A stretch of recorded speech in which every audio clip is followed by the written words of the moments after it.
Chasing Big Joe on this Wednesday. Good afternoon, everyone. Connor Newton, Nick Frazier filling in for Chasing Joe this week. Brandon Bigsby, a.k.a. Brando, behind the ones and twos today. And should we expose him on the air right now? I'm a little mad right now. I'm a little mad at Brandon Bigsby. Left us now in the that dark. I found this out. Left us in the dark. Happy belated birthday. Yes. To Brando. 25 years Thank of you. age. I appreciate you guys. Didn't tell anyone yesterday, and I figured it out before he left. You, sir, know how to make somebody mad, and I'm pretty upset by that. Like, I said hi to you yesterday. We had a nice 10-minute conversation. Nothing. There's a coffee machine in the back. Consider that your gift from us. Thank you. I don't like to be the guy that goes out and tells every single person in the world that it's my birthday. It just feels a little bit self-indulging, so to speak. So if someone remembers or someone says something or notices, then it's appreciated. But I don't like to just, tell them like, hey, it's my birthday, by the way, acknowledge me. Like, I don't like being that way. Parker Kelly's still back here, and he's very upset with me as well. Yeah, so. I mean, you got to tell people. Like, at the beginning of our conversation yesterday, before I left, I was like, hey, how's your day going? Like, start everything off like, hey, how's things going today? You could casually slip it in. Be like, yeah, I feel a year older today. Are you kidding me? Yeah. Well, I mean, Nick Frazier's a huge birthday person, by the way. Really? Yeah. I mean, I don't like celebrating my birthday at all. That's just me. I'm negative Nelly when it's my birthday, but I like celebrating other people. That's what makes the world go round, is celebrating other people and not yourself. So I get the humbleness of it all, Bigsby, but you got to let people know, man. I would like to formally on the air in front of the entire Middle Tennessee state area apologize. Good. You should. You should be very, very ashamed that you didn't share this information to us. I am. I need to do better. And I need to learn from my mistakes. For the record, everybody, Brandon Bigsby's birthday is July 7th every single year. We'll remember next year. Yes. Mark it down on your calendar. That is now 2 birthdays here at this station I have memorized. With that being said, what'd you do yesterday for the birthday? It was pretty relaxed. Was here during the middle part of the day. Went and got dinner with the family.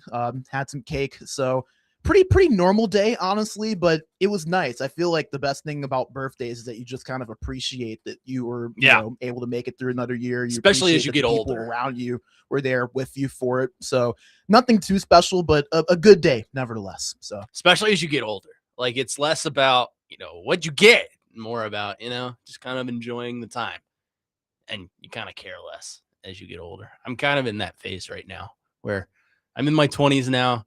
It's not as, I mean, it's nice to be recognized for a day, but it's not as like when you're a kid, my birthday's in 2 months. Yeah. It's not that anymore. Yeah, it definitely has a different effect for sure as you get older. And when I turned 25, Brandon, enjoy that 25 because it's the last year of youth. Well, no, now that I'm 27, going on 28 this upcoming into summer, fall, I'm just looking at 30 and I'm like, oh my goodness, we're 2 years away from 30. So enjoy your 20s while you have them. Enjoy youth. It definitely was a weird feeling waking up and realizing I'm halfway through my 20s, just because it feels like just yesterday I turned 20. That was in 2021. Well, I mean, no offense by this, but you look 20 when I turned 20. So wow, you look 20 in a good way. So thank you. I appreciate that. There you go. Everett, we might be the best looking station in the entire world. Just a lot of handsome guys around here. GQ comes by every year and they ask, and we politely decline. Yeah. Well, I think they're mostly here for Joe, but I think we're second option. So we're on the back page of it's like he is the magazine cover, but it's like there's that caption in the front that says flip to page 49, and that's where we are. Yeah, it has like the table of contents. Mm-hmm. We're on page 49. That makes sense. Yeah. It's a 50-page magazine, but that's a big magazine. At least we made it. At least we made it. At least we made it back here today, and we weren't ripped off the air yesterday or Monday. So good for us. That is true. We're halfway there, living on a prayer. I think we're living on a couple prayers. Yeah. Right? Yeah. Prayer that one day Chase McCabe may, in fact, return to work. Oh, he'll be back. He's just enjoying himself for a nice little week of LinkedIn. You got a challenge to accomplish here soon. Yeah.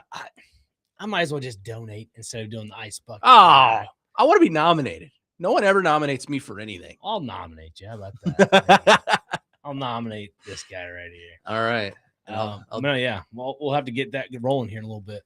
Without further ado, it is the Chasing Big Joe show, the People's Show. And as we start off, we do our question of the day. Do you have one in mind, Dr. Crane? Yes, sir, I do. All right, It is let's a hear it. non-sports question of the day. Okay. You know, everybody loves nostalgia, but people are always worried about the future. So if you had a time machine, would you go back to the past or the future? Oof. Good one. Very good one. Because I think there's pros and cons to both. Yes. Are we keeping in mind if you go back to the past and you run into yourself, that affects you in the future? I would say so. Okay. Yeah, let's put that in the factor. Okay. I think I would go back. I would go to about 1992. Okay. I'd probably stay up north just to stay away from, my dad or my mom or anyone that I would encounter. Sure. Like Back to the Future, because remember his mom fell in love with him and it was really weird. And that was the whole thing. I think I would stay in Chicago and I would just follow the Bulls around Wow. just to watch Michael Jordan play.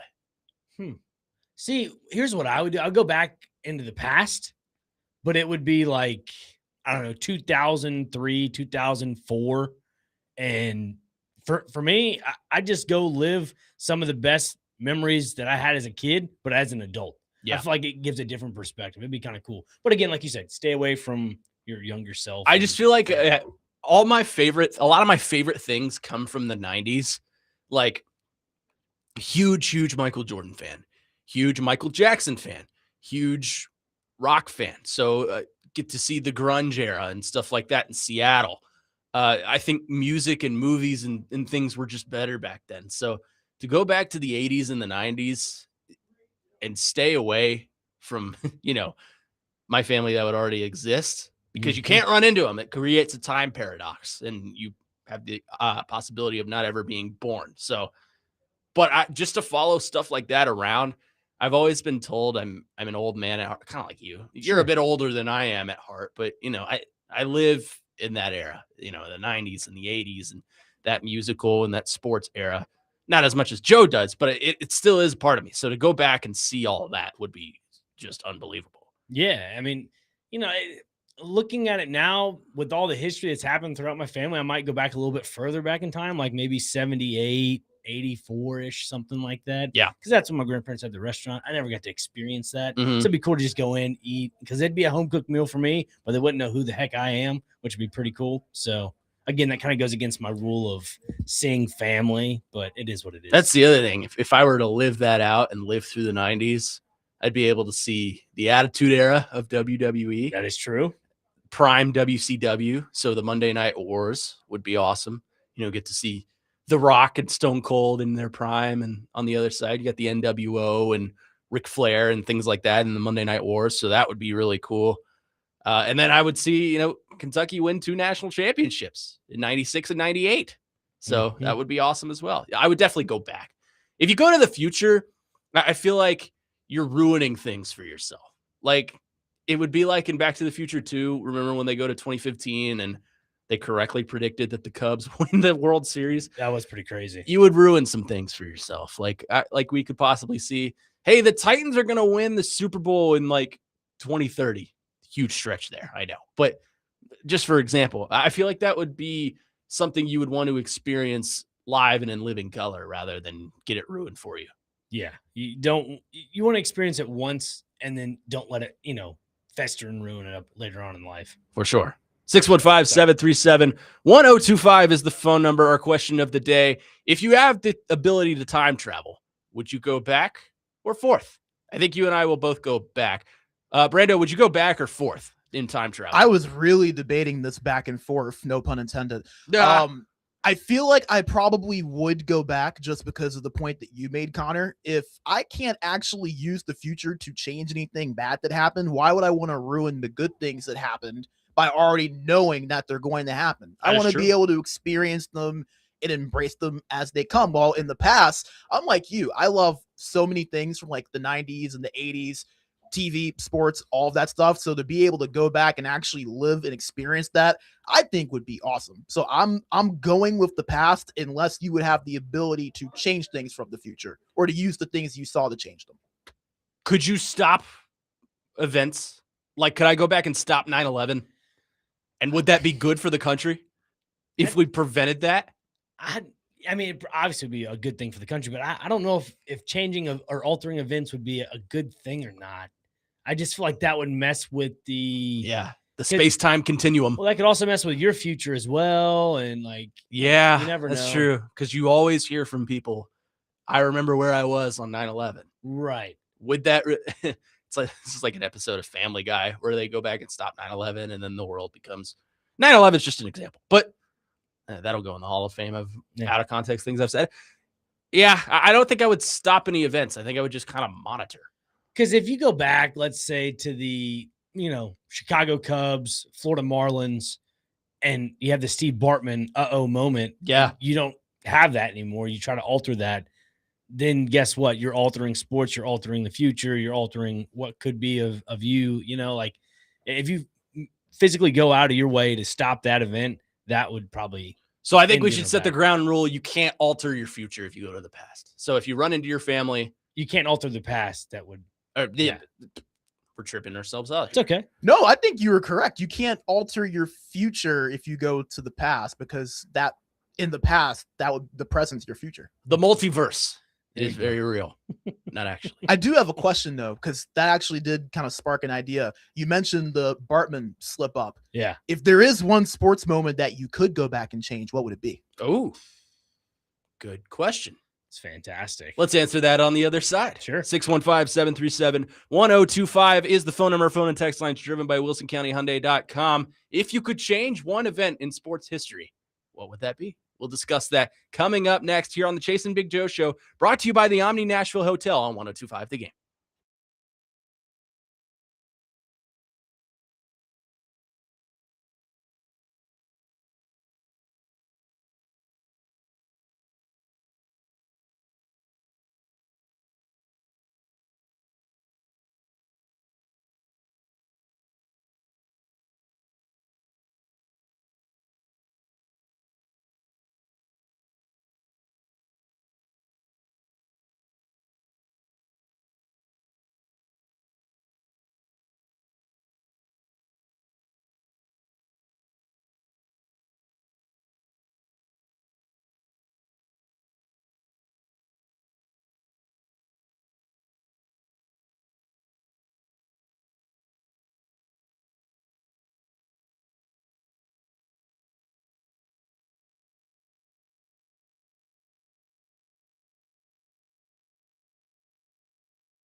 Chasing Big Joe on this Wednesday, turning back time with our question of the day. Connor Newt, Dr. Crane, Brando here with you, filling in for Charles and Joe as they are off. Well, Joe's here. He's on in the mornings with Robbie. But Chase is off on the beach, solving world hunger, I believe. I thought he was going to go to fantasy rock and roll camp again like he did last year, but I think he's at the beach. He missed the enrollment for that. Oh, okay. There was an enrollment application that he missed last month. And so he applied for it, or I guess in his application in the third week of last month, but it was supposed to be in the first 2 weeks. So we're all trying to recover from that. But again, I heard it was a really good year for guests this year too. Yep. Rat was going to be there again. The guy from White Snake, damn Yankees were going to be there. Yep. Man, he missed a good year. It's all right. I mean, Chase will always have the opportunity to go again. Yeah. Well, he is a stout veteran in cloud storage. I mean, just go in his office. Look at all the plaques he has in there. I mean, it's starting to now leak into the break room. Yeah. That's crazy of how many plaques that are up on the wall. That's why Joe keeps all his stuff in here, because there's no room anywhere else because of all of Chase's cloud storage. I mean, if you look over your right shoulder, for the people watching, it's Connor's left shoulder. It's Joe Dubin's face. It's my right shoulder. Over my right shoulder, and those looking at the camera, my left side, Joe Dubin, National Media Darling. So, I mean, he's everywhere. So, yeah. He has eyes there. I think they have cameras in them. That's why. It's possible. We are turning back time, which is kind of funny for two moderately young guys. But our question of the day is what, Dr. Crane? It is if you could go back into the future, or if you could go to the future or the past, what would you choose? Okay. And we established we're going back to the past. So we took it further. If you could go back to the past and change one sports moment, what would it be? 615-737-1025 is the phone number. Let's get to some of your answers. Mike in Lebanon says, I'm 57 and I would definitely go back to the 80s to see all the great rock and metal bands that I loved. It was a magical time. I'm jealous of you telling me that because you guys both know me well enough. That's my wheelhouse. That's kind of what I roll with. So I'm jealous of you there. Let's see. 2438 says, so we can't go back and place bets and put the entire mortgage on it and come out richer. No, Biff. No, you cannot. Come on, Biff. That was literally the whole plot of Back to the Future, too. 4312, take me back to 1991 and leave me there permanently. How things are now suck. Okay, so we're getting into the what would you do thing. Yeah. Now here's the sports stuff. Right. 6542, I changed Diggs, sideline, touchdown. Obviously, the Minneapolis Miracle against the New Orleans Saints, or the Game 6 Colton Sissons goal reversal. Yeah, the disallowed goal, and what? Golly, it's been almost 10 years or 9 Forsberg years. wasn't offsides either. Yeah. What are we doing? Yeah. NHL, just because we're small market, should have been ours. I knew this one would come up. 2631. Titans beat the Rams in the Super Bowl. Yep. Yeah. Devin and Dixon, I'd go back and change the outcome of the 2017 Stanley Cup final. I'd have to figure out a way to keep Sid and Malkin out of the games. What you got to do is you got to go in the back with a golf club and just take them out in the ankles. Or here's a way to do it with food. Devin and Dixon, if you work in the food industry, slip laxatives into their coffee. Bingo. You can do that. Don't even have to put it in food. Just put it in the drink. Yeah. It's great. Laxatives. That'd be diabolical. I am so proud of this next texter. 1767. I would go back and change the Christian Laettner shot. 1992. They show it every single year. Christian Laettner against Kentucky. Drains it. And it's a heartbreaking moment. I wasn't even around for it. I would go back and change that. In terms of what would I change, the 1985 World Series comes to mind. Cardinals versus Royals. Royals absolutely screwed their way into a title. St. Louis should have won. That comes to mind. Of course, Stanley Cup comes to mind for me. Let's see. What else? I would have called travel on Luke May in 2017, where he drains the shot over Kentucky to go to the Final Four. Right. He traveled. If you watch that clip, I would go travel, and Kentucky would get the ball, and they go down and drain it, and they go to the Final Four and probably win a national championship. So that's what happened. Under Calipari. Yeah. Well, here, speaking of Calipari, I would go to Calipari's office in 2015, and I would say, hey, you got Devin Booker, Karl Anthony Towns, and Trey Lyles all on the same team. Let's not do platoon. Let's just all play our best players in the starting lineup. You're probably going to win a national championship. They went 31-0 and then lost to Wisconsin in the Final Four. because of platoon garbage. Mm. So I would either take him out and take the helm of the coach, or I would, warn him in a dream or something like that. But it would be changed. I would ensure it. What would you change, Frazier? I mean, one that comes to mind would be all 3 of the missing World Cups Italy has not been in. I think that's one I would definitely change, because if you change the first one, I feel like the trajectory of Italian soccer changes tremendously. Another one that comes to mind, it was kind of already mentioned, was Game 6, Stanley Cup Finals of 2017. Yep. The disallowed goal. I'm trying to think of some other ones. I mean, you could go back and look at that Cardinals Braves matchup in the wild card series, I believe is what it was, or if it was the NLCS. Oh, was this the It was the Flaherty year where he was an ace. He had I a was thinking of 2.19 something ERA. different. I was thinking of the error or the infield fly rule against the Braves. Oh, that does come to mind too in Yeah. left field, right? The Mhm. shortstop, that does come to mind. Was Matt Holliday in Yep. left field. Let me double check on that time frame of Cardinals. I think it was 2018, if I'm not mistaken. But no, I would change that, because if you go back and look at those teams, I mean, Mike Matheny was handed a winning roster from Yep. Tony La Russa. How do you not capitalize on that? That's what bothers Was me. it Medini or Schilt No, it was Mike Matheny. or Matheny? Yeah, it was Did I say definitely Mike Matheny. Then Schilt. Schilt. Yeah. Yeah. But no, Mike Matheny was handed easily 2 to 3 championships on that roster and could not capitalize. And that, to the nth degree, bothers me to the living end. But yeah, that's what I would change probably the most. Brando came up with this portion of the question. Brando, what would you change? One of the first things that did come to mind was that Game 6 overturned goal, 2017 Stanley Cup Finals. But I Yep. want to go with a different one. The 2021 divisional playoff game between the Titans and the Bengals. I would go to Mike Vrabel and I would tell him, please do not start Derrick Henry. Start Deontay Foreman in that game. And I know that's not one that everyone tends to think about because it is Derrick Henry. He's one of the greatest Titans of all time.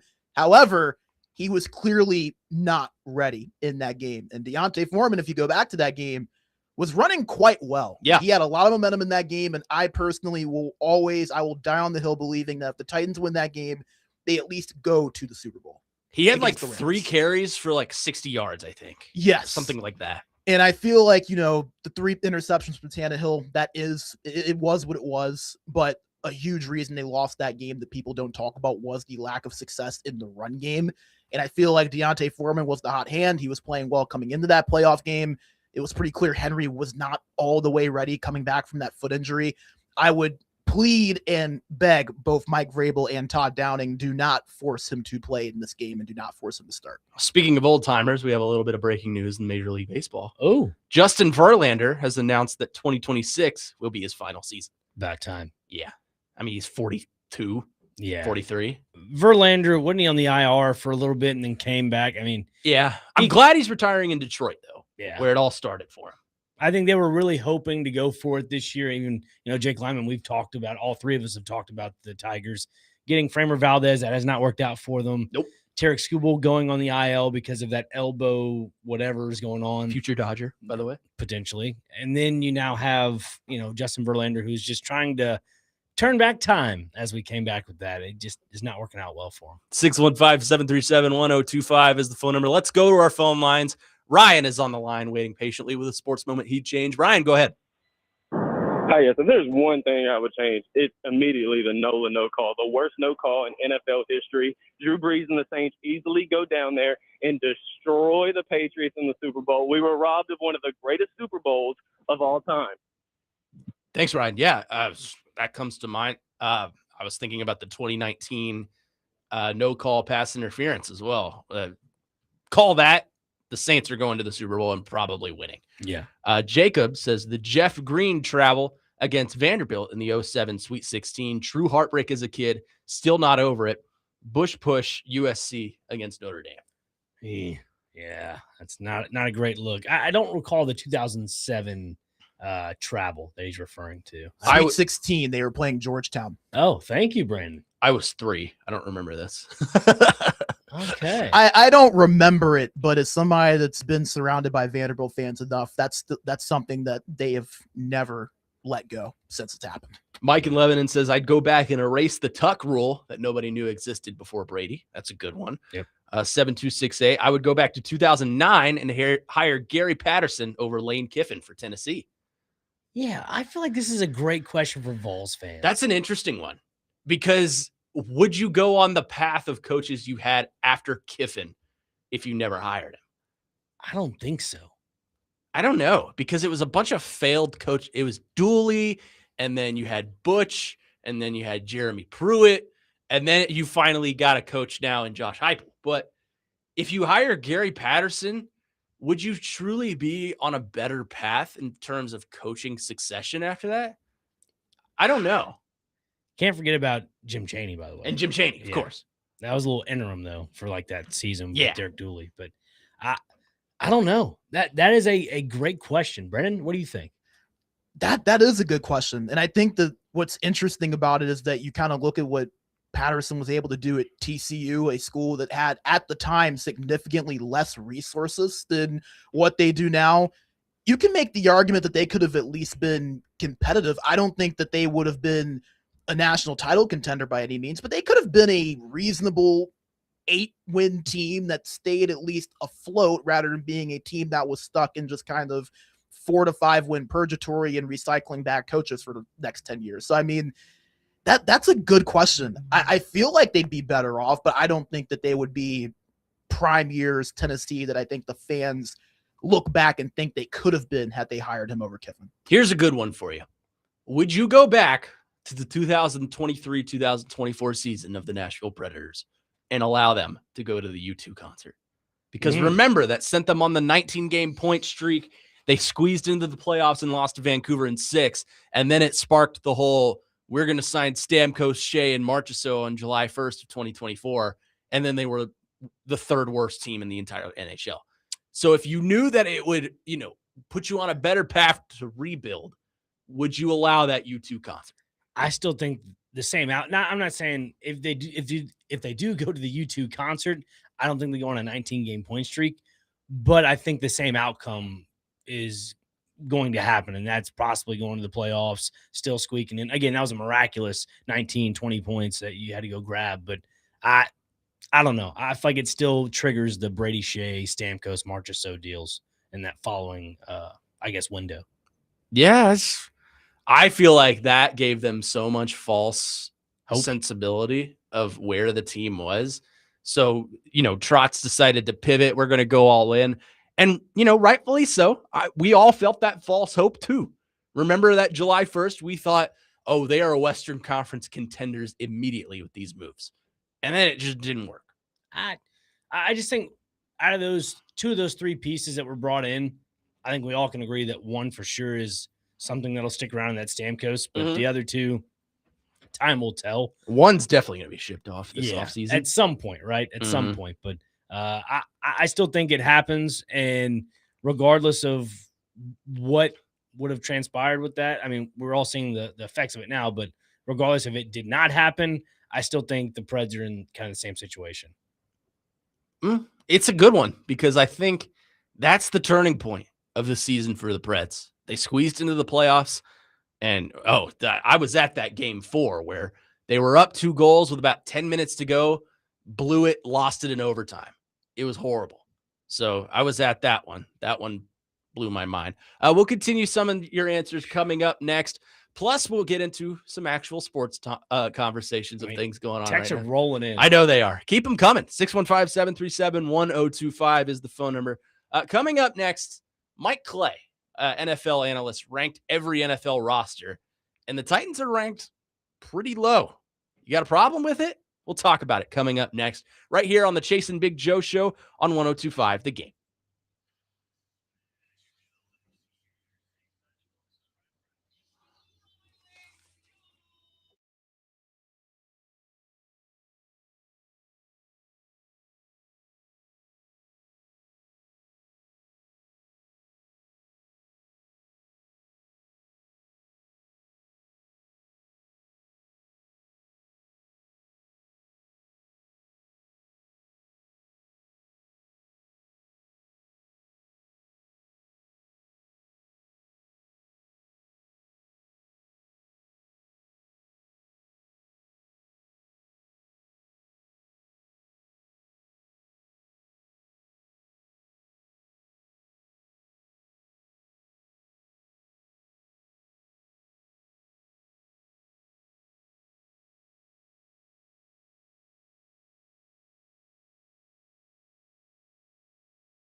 Someone must have been listening to DVD yesterday because Willie made me play this, and it was beautiful. It was fitting when we were talking about the moments that we changed back in sports. So, Whitney Houston, man.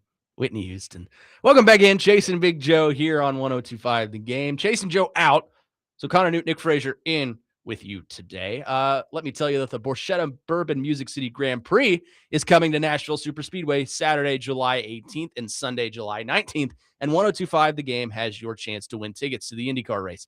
Text in the keyword RACE, R-A-C-E, right now to 615-737-1025 to enter to win tickets. For more information on the event, visit musiccitygrandprix.com. All right. Let's get back into our question of the day.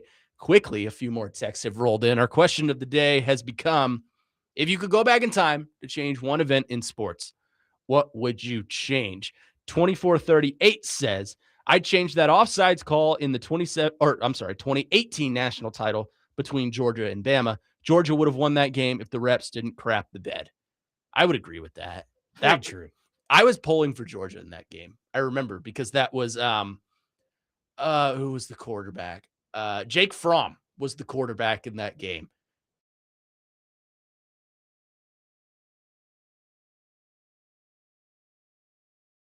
Put into a Tagovailoa, and then Jalen Hurts transferred over to Oklahoma, and that was the whole story. But that is one game in particular.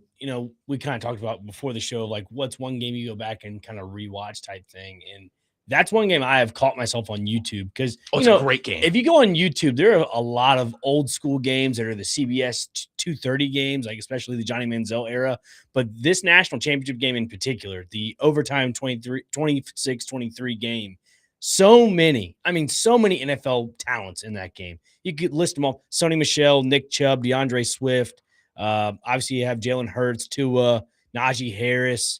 It goes on and on. Josh Jacobs, Calvin Ridley, Devontae Smith, Jerry Jeudy. I mean, the list goes on and on and on. But if I recall, Georgia was up like 13-0 in that game. They were at halftime. They were up 13-0. Yeah. And then Alabama goes on an absolute tear in the second half, scoring 10 points in the third and fourth to tie it up and end up having 6 points in the overtime period.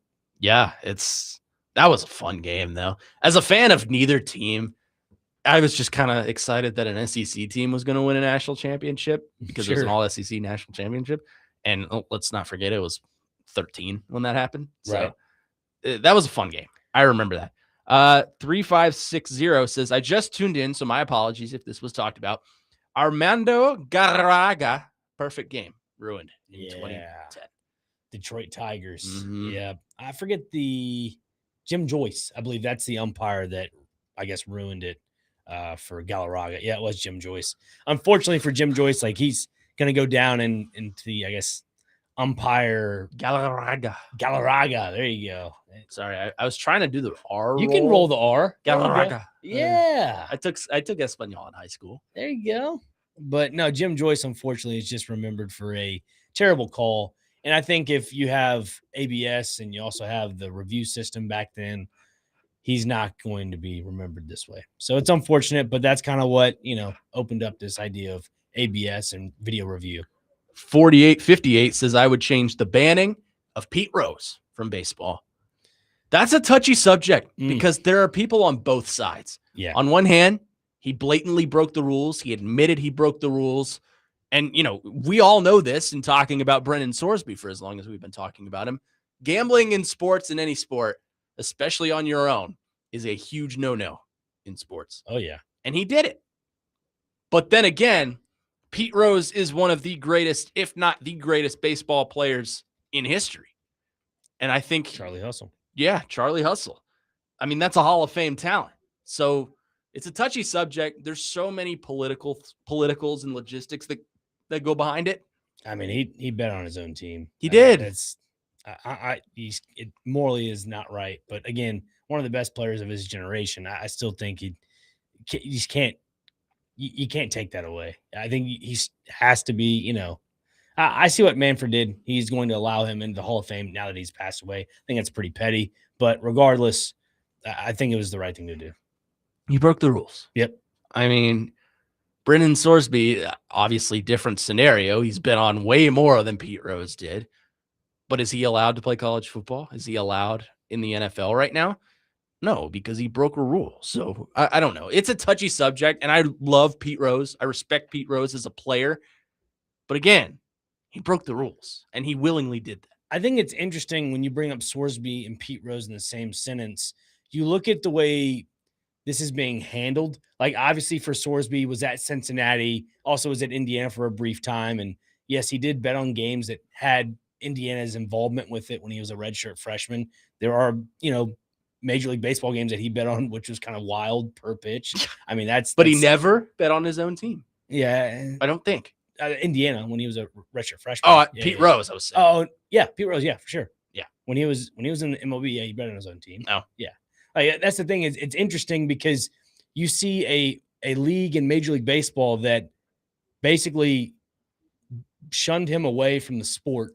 He is in the Reds Hall of Fame, which is understandable. But you look at the current day with Brennan Sorsby, obviously there's treatment for it, but there's also the factor of he's going to have to sit out a year from college athletics because he's done the wrongs. Now he's going to have to sit out a year until 2027's NFL draft. This is a player that, if you look at him, was highly sought after and was a preseason darling for the Heisman Trophy.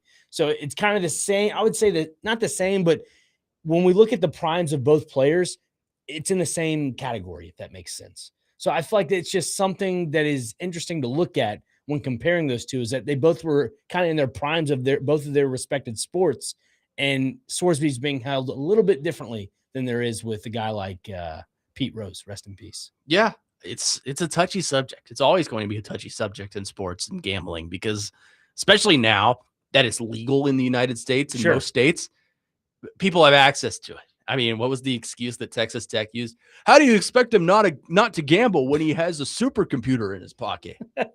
Just don't download the app. Was that a part of the 22-minute Yes. video? My goodness. Yes, it was so dumb. But it's over now. And Texas Tech, we'll talk about the Big 12 later in the show. And Yeah, they're making some news, man. Their whole corporate greed. I'm sorry, I said that incorrectly. Monster Energy Big 12 football. We'll talk about that later on in the show. 615-737-1025 is the phone number. I know I promised Mike Clay. We'll get to that at the top of the hour. But coming up next, a very special Chasing Big Joe edition of Newt's Notes. Yes. We'll have Newt's Notes at 12:45, and then Fraser Files will take over at 1:45. How's that sound? Beautiful. I think we might be having a guest at 1:45. So tentatively. So okay. yes. Sounds good. Maybe switching that around. I don't know. We'll rant about corporate greed coming up next here on the Chasing Big Joe show on 102.5 The Game.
What a way to kick off that segment right there. Thank you to Dell for your special cameo. It's a dubstep remix, Yes, man. it is. It's like the You Light My Fire dubstep remix that I hope to hear in about 2 hours from now. Welcome back in. Jason Big Joe here on 102.5 The Game. And if you're familiar with the weekend show, our show Weekend Huddle, you understand that we have Newt's Notes, my takeover of the program, and Fraser Files, Fraser's takeover of the show. We will have both today, but I will kick things off today with our takeover. So if you know me, you know how much I love the college football video game. And the new one comes out. Well, it's already out for early access users. For me, it comes out tomorrow when my special delivery gets here. Cough, cough, I bought an Xbox. Anyways, there is something going on with EA that a lot of people are very, very upset about. In Dynasty, which is the mode that you create a coach, you take over a program, you play your whole season, you recruit, you do all, it's the ultimate sandbox of college football. They have installed microtransactions, meaning you have to pay to level your coach up. This is absolute horse crap. I mean, you are taking the fun and putting a price on it. It's sad. Corporate greed is at its finest when it comes to EA and sports games. And Dynasty was the one mode that they left untouched. Not anymore. They've put it in. You've got to pay. It's a very slow level up progression now, unless you pay. If you want to get to like level 100, you've got to pay $200 to get there. It's ridiculous. I'm fine if you have your microtransactions over in your ultimate team mode or whatever, the card game that people like, and I don't really understand why. I'm fine if you have it in your Road to Glory career mode, where you create your own player and level them up from there. But Dynasty, which is the mode, an offline mode, first of all, and the mode most people play, you're putting a price on it. This is corporate greed at its finest, and I'm not okay with it. And you're seeing the hashtags on Twitter. A lot of people are taking over. It's like, say no to pay to play or something like that, or play not pay. I don't know what it is, but a lot of people are upset about it. So I'm calling for change. I'm using my platform on local radio to call for change. I will second that, Connor Newt. I'm with you in all this. And, you know, going back to college football 14 or NCAA 14, when they stopped the, you know, making of this franchise and they rekindled it in 2024, 25. I loved the aspect of playing offline in Dynasty mode till like 2-3 in the morning back in high school after a long 2-a-day practice and hanging out with my buddies. And we'd just go and play and recruit players constantly. Now, if you have to go do that to basically upgrade your coach, like you're saying, it just, I witnessed it playing FIFA as a kid, where there would always be you get FIFA points. You have to purchase those $5.99 for whatever. I'm like, no, I want to play the enjoyment of the game. So the fact that college football's franchise is starting to do this is sad to the nth degree, because that's not what video games are for. It's for fun. They're for fun. They're kind of detach yourself from the world and relax. It's just ridiculous. It's my distraction. It's what I like to do when I come home from a long day from work. Sure. You know, you eat, you spend time with the family. Then once everyone starts getting ready for bed, that's when it comes on. And that's when you start having the fun. The fact that you're putting a price on that now beyond the price I already paid of like $80 to play this game, $70, something like that. Something. It's, I mean, first of all, game prices now are ridiculous. But sure, the fact that I've already paid my money and you're making me pay more money just to be good at the game is ridiculous. So let me get this straight. When it comes to the offline mode, say you're not even connected to internet, how are you supposed to upgrade your coach if you have no internet connection to this at all? So it progresses. Like you get points and, you know, upgrade points and stuff like that. Sure. But it's super slow. Okay. So, I mean, as long as it's like, you know, the recruiting at Alabama should be a lot better than the recruiting at James Madison. Right. That's fine. But the thing with leveling up your coach, at least it has been in the years past, is you get abilities with that. So you can get the ability of like, you have an increased chance of landing players inside the state of Kentucky. The pipeline state. The pipeline stuff. Yeah. I'm familiar with all that. I'm just thinking in my head, like, if you play this game offline, so you have a disc in your console, why should you be forced to connect to the internet and buy these little microtransactions? It just I'm not buying any of them. No, neither am I. If I get the game, I'm just saying in general, like, that's what the average consumer is going to have to do, which is unfortunate. Yeah. If they want to progress quicker. And the problem is they know people are going to do it. So I'm saying take a stand.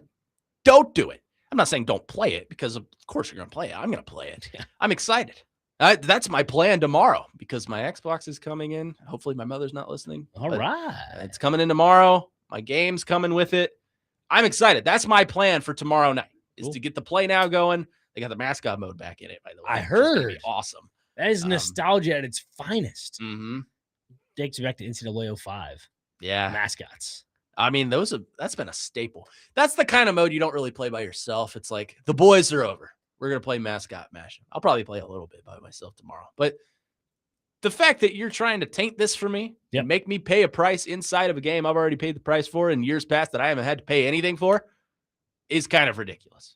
Dustin in Hopkinsville on our text line says, the person who came up for paying for things inside the game after you buy the game needs the biggest kick to the crotch by every American. Agreed.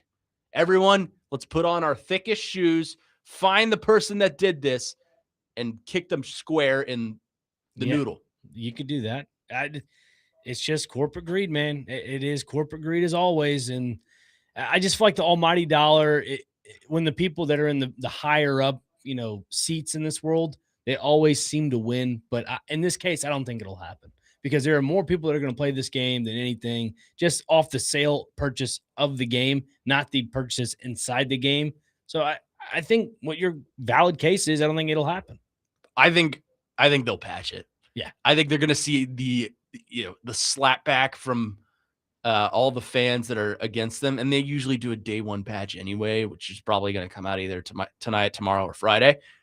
But I think they get rid of it. I think it's enough pressure for them to do it. Yeah. Because they've got their sponsors, de-promoting it. Like Bordeaux, who is a big time YouTuber and, he's a huge endorser of the game. He's the one that started all this. So that's what it is. 615-737-1025. Let's go to our phone lines. Gabe is on the line wanting to talk about the game. Gabe, what's up? Hey, fellas. How's it going? Good. Hey, so here's the deal. This is more rain for the parade, I guess, but it's not just this game, obviously, but with all these microtransactions for progression and whatnot, PlayStation announced that they're doing away with discs completely by 2028. So you'll only buy digital, and then they can kill that game because you're just buying a license to play the game. You're not buying the actual game. Yeah. So whenever they decide that is up or that license has lost its contract, you no longer own that or can play that. So there's more things afoot. That's for sure. There's a whole lobby thing about stop killing games, basically, for a lot of these kind of games like that. So just thought I'd throw a little extra salt in the wound there. Yeah, thanks, Gabe. I appreciate the call. It's a good point. What's the main reason that young Connor Newt bought an Xbox? For that reason. For that specific reason. Yeah. That and, Game Pass is freaking awesome. There's a ton of stuff on there that I want to play. But that is part of the main reason I did it. Because if they're going to eliminate the production of physical game copies, which I use, I'm old school, but I also like the ability to reinvest that into something else. That's how I got an Xbox. Sure. It was pretty cheap because of that. That's why I do it. And I like the tradition of, getting up, taking the disc out. But if you're only going to make digital copies of a game, then I think you're ruining it for everyone. Yeah, I mean, Grand Theft Auto 6 is going to come out this fall, and they're only going digital. And their physical copies, quote unquote, is a case with a code in it. Yeah.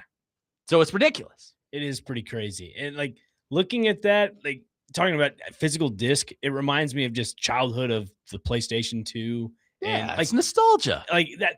That game is yours forever as long as you don't lose the disc or break the disc. I grew up playing MLB Hits or MLB Slugfest, NHL Hits, NFL Blitz. Yeah, NBA Street Volume 2. That's the best one. I mean, those are the solid rotation of games on the PlayStation. Mm-hmm. And so now with the new era, like Gabe was alluding to, with these digital games, you're not going to get that feeling anymore. That's why I think you have, arcades around town. I could see that increasing, the attendance of that increasing. Yeah, I could. And that's just there's lots of local spots around here too that are really good for that. I don't know any of the names of them. But I know one, but I don't want to give a free shout out. Yeah, we don't get free shout outs. Physical game copies. What's hung among the rafters for me?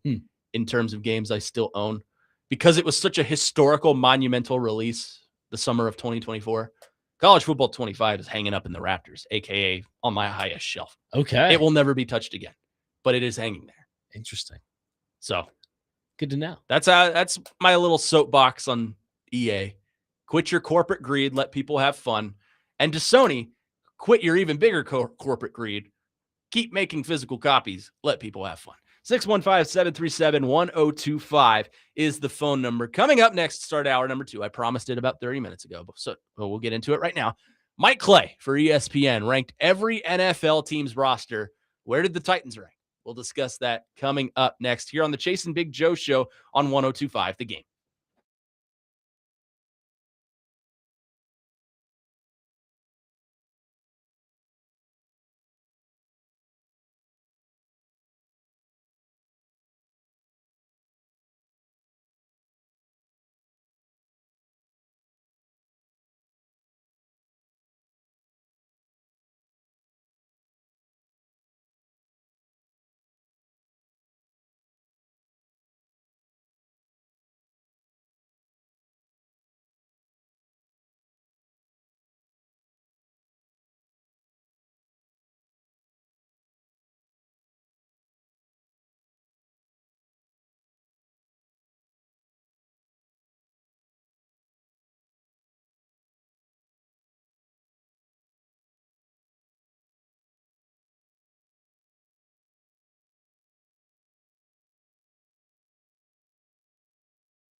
Hour number 2 of the Chasing Big Joe show here on 102.5 The Game. Connor Newton, Nick Frazier, Brandon Bigsby here with you, broadcasting from the Busy Bee Plumbing, Heating, and Air Conditioning Game Nashville Studios, home of the $99 yearly Beehive membership, where the buzz is always about great service. The Chasing Big Joe show, of course, sponsored by our friends at the Omni Nashville Hotel. And we may have a friend from the Omni Nashville Hotel join us here within the hour.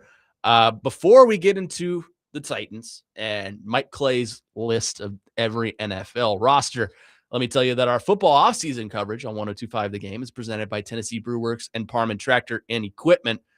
And also, there is a loose text that is in response to our last segment on corporate greed and video games. You know, the whole thing with the college football. Nevada Josh, our good friend, says, this is why I stopped playing Call of Duty and Modern Warfare once they started making you pay for every single thing. Extra maps, extra guns, extra gear. I was already over it.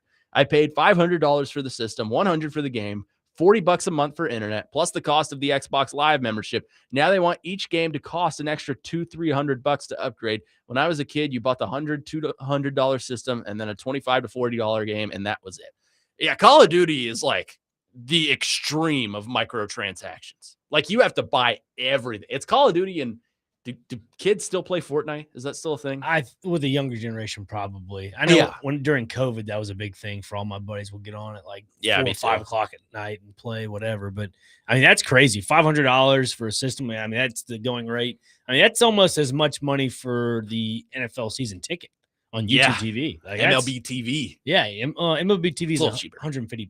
What also makes it worse for a game like Call of Duty is that you buy this stuff now and you don't even get it outright. You still typically have to earn something because they have like this thing called Battle Pass. So you can earn things and unlock them, but you have to pay to have access to them. That's crazy.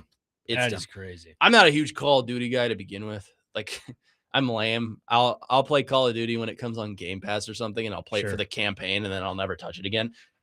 But I understand the frustration. Yeah, I mean, Modern Warfare 2 goes down as one of the best, it's games of all time when it comes to stuff like that. Good. But I played with that with my friends too. That was a lot of fun. When you grow older, it just doesn't. Video games are not that number one priority anymore for me. We all grew up on Black Ops 2 lobbies. Black Ops 1, yeah, that was fantastic. You became a man. Yeah, those. That's very true. you learned some words from people on that one. That one, and during COVID, it was NBA 2K20. We would play in the park or whatever. Sure, you play in the rec, and some of the old, I think I can say this, the old black guys that played that were so funny. Like they would just yell at you, and they would say, "Well, back in my day, you look like Kareem Abdul-Jabbar." And I'm like, I love it. I was like, all right, that sounds good. All right, let's get into football now. I'm done talking about corporate greed. So Mike Clay ranked every NFL roster, all 32 teams. Where are the Titans ranked, you may ask? Mike Clay has the Titans ranked at number 28 in total roster construction. Fair or foul? I think it's foul. 100% foul. I was telling you before the show, it resonates with the Jeffrey Simmons number 83 in the top 100. Again, I think people are just kind of brushing off the Tennessee Titans when it comes to roster construction. I mean, ranking this roster, look at the starting lineup. To me, the Titans bolstered their wide receiver room. I think the tight end room is comparable. I think Gunnar Helm, this is a breakout year for him. So I understand why. Obviously, we're in the market, so we're probably leaning more on the optimistic side of things. But when it comes to, the national media, they're always going to downplay the Tennessee Titans. And I heard PK this morning, Paul Kaharski on Robbie and Rexroad, kind of talk about the offensive line. I'm in the same boat with them. I'm going to be suspect about the offensive line until they prove it. And that's the big question for me. And I will keep reiterating it multiple times until it is proven wrong. And that's the left and right tackles, J.C. Latham and Dan Moore Jr. If they can produce, then I think you're looking at this Tennessee Titans team not at 28 on this list, at more on I'd say 17 to 18, maybe 10 spots up. I wouldn't go that far, but I would definitely say it's a foul ranking. I would put them in that 20, 21, 22 range. I think context is required for us to make an assessment. So we'll start from the bottom. The worst roster in the NFL. Take one guess who it is. That would be the one and only. The Miami Dolphins. Miami Dolphins. Yeah, I think that's fair. Number 31, Cleveland Browns. I think that's fair. And then tied at 29th, because he's gone the route of the AP poll and can't make up his mind, the Atlanta Falcons and the Arizona Cardinals. I would argue that the Titans truly do have a better roster in both of those, and they're ranked as such. In front of the Titans at 27, the Las Vegas Raiders. I would disagree with that. Yeah, same here. At 26, the New Orleans Saints. I would disagree with that as well. If we're going to go with Mike Clay's tied for 29th, I would put the Titans tied with New Orleans Saints. Okay. I'm not sure what number it would be, but I would put them pretty comparable to each other. Here's a fun one. The New York Jets are ranked at 25 ahead of the Tennessee Titans. They got Geno Smith as the quarterback. Geno Smith is their quarterback. They're throwing the ball outside of Wilson. They're throwing the ball to like Adonai Mitchell. Yeah. They got him in a trade from Indianapolis. I mean, did Tavondre Sweat? They got Omar Cooper at wide receiver. You got Garrett Wilson. Well, you also got to remember they have David Bailey. Kenyon Sadiq. Yeah, he's probably one of the best tight ends in all of this past But draft. they're unproven. So it's very true. I mean, the Titans are unproven this season. I think you're basing this. It's inconsistent. I think you're basing the Titans off of last year's record, but the Jets are based off of the roster they have now. That doesn't make sense. The Carolina Panthers, that might be fair. I think Bryce Young right now is a better quarterback than Cam Ward. I think Ted McMillan kind of puts them over the edge. And they made the playoffs. So that's something else. They won that division. I mean, Tampa Bay, I think we could all agree Tampa Bay lost that division on their own hands. It's just more that Carolina pounced on it. I would say Carolina is probably a better roster than Tennessee right now. The New York Giants at 23. I disagree. I do too. I think they should be like 26. Yeah. I think Jackson Dart is unproven. There's a lot of guys that are going to tell you he's better than Cam Ward. Wait and see on that one. Cam Scatteraboo is hurt. Malik Neighbors is hurt. Well, Malik Neighbors, that's an iffy one because he had the knee scoping this past offseason. Personally, to me, why they're at 23, I think it's all because of John Harbaugh. I mean, there are reasons underneath that give the factors as to why. But looking at this offense, like, yes, Darius Slayton's a return. You have Isaiah Likely, who was probably, I would say, tight end number 2 in Baltimore when Harbaugh was there. Mm-hmm. So now he is the starting tight end for this New York Giants team. I think that's a huge plus. We saw flashes of Jackson Dart last season with Cam Scatteraboo, and I think it was promising. But again, it's all off that expectation of what they could be. Yeah. I just don't see that being a huge, plus one. But again, they have an playoff winning coach in John Harbaugh. That's the big thing. And then you look at the defensive side of the ball for them, Arvell Reese, Kayvon Thibodeau, Abdul Carter, those three, you wonder how they're all going to play out, but they have a full repertoire on the defense there. Let's just round out the 20s here because I think that's where the Titans belong. 22, Minnesota Vikings. Mm-hmm. They don't have a quarterback, so I don't know. I wouldn't. The only thing I think that puts the Vikings over the Titans is Justin Jefferson.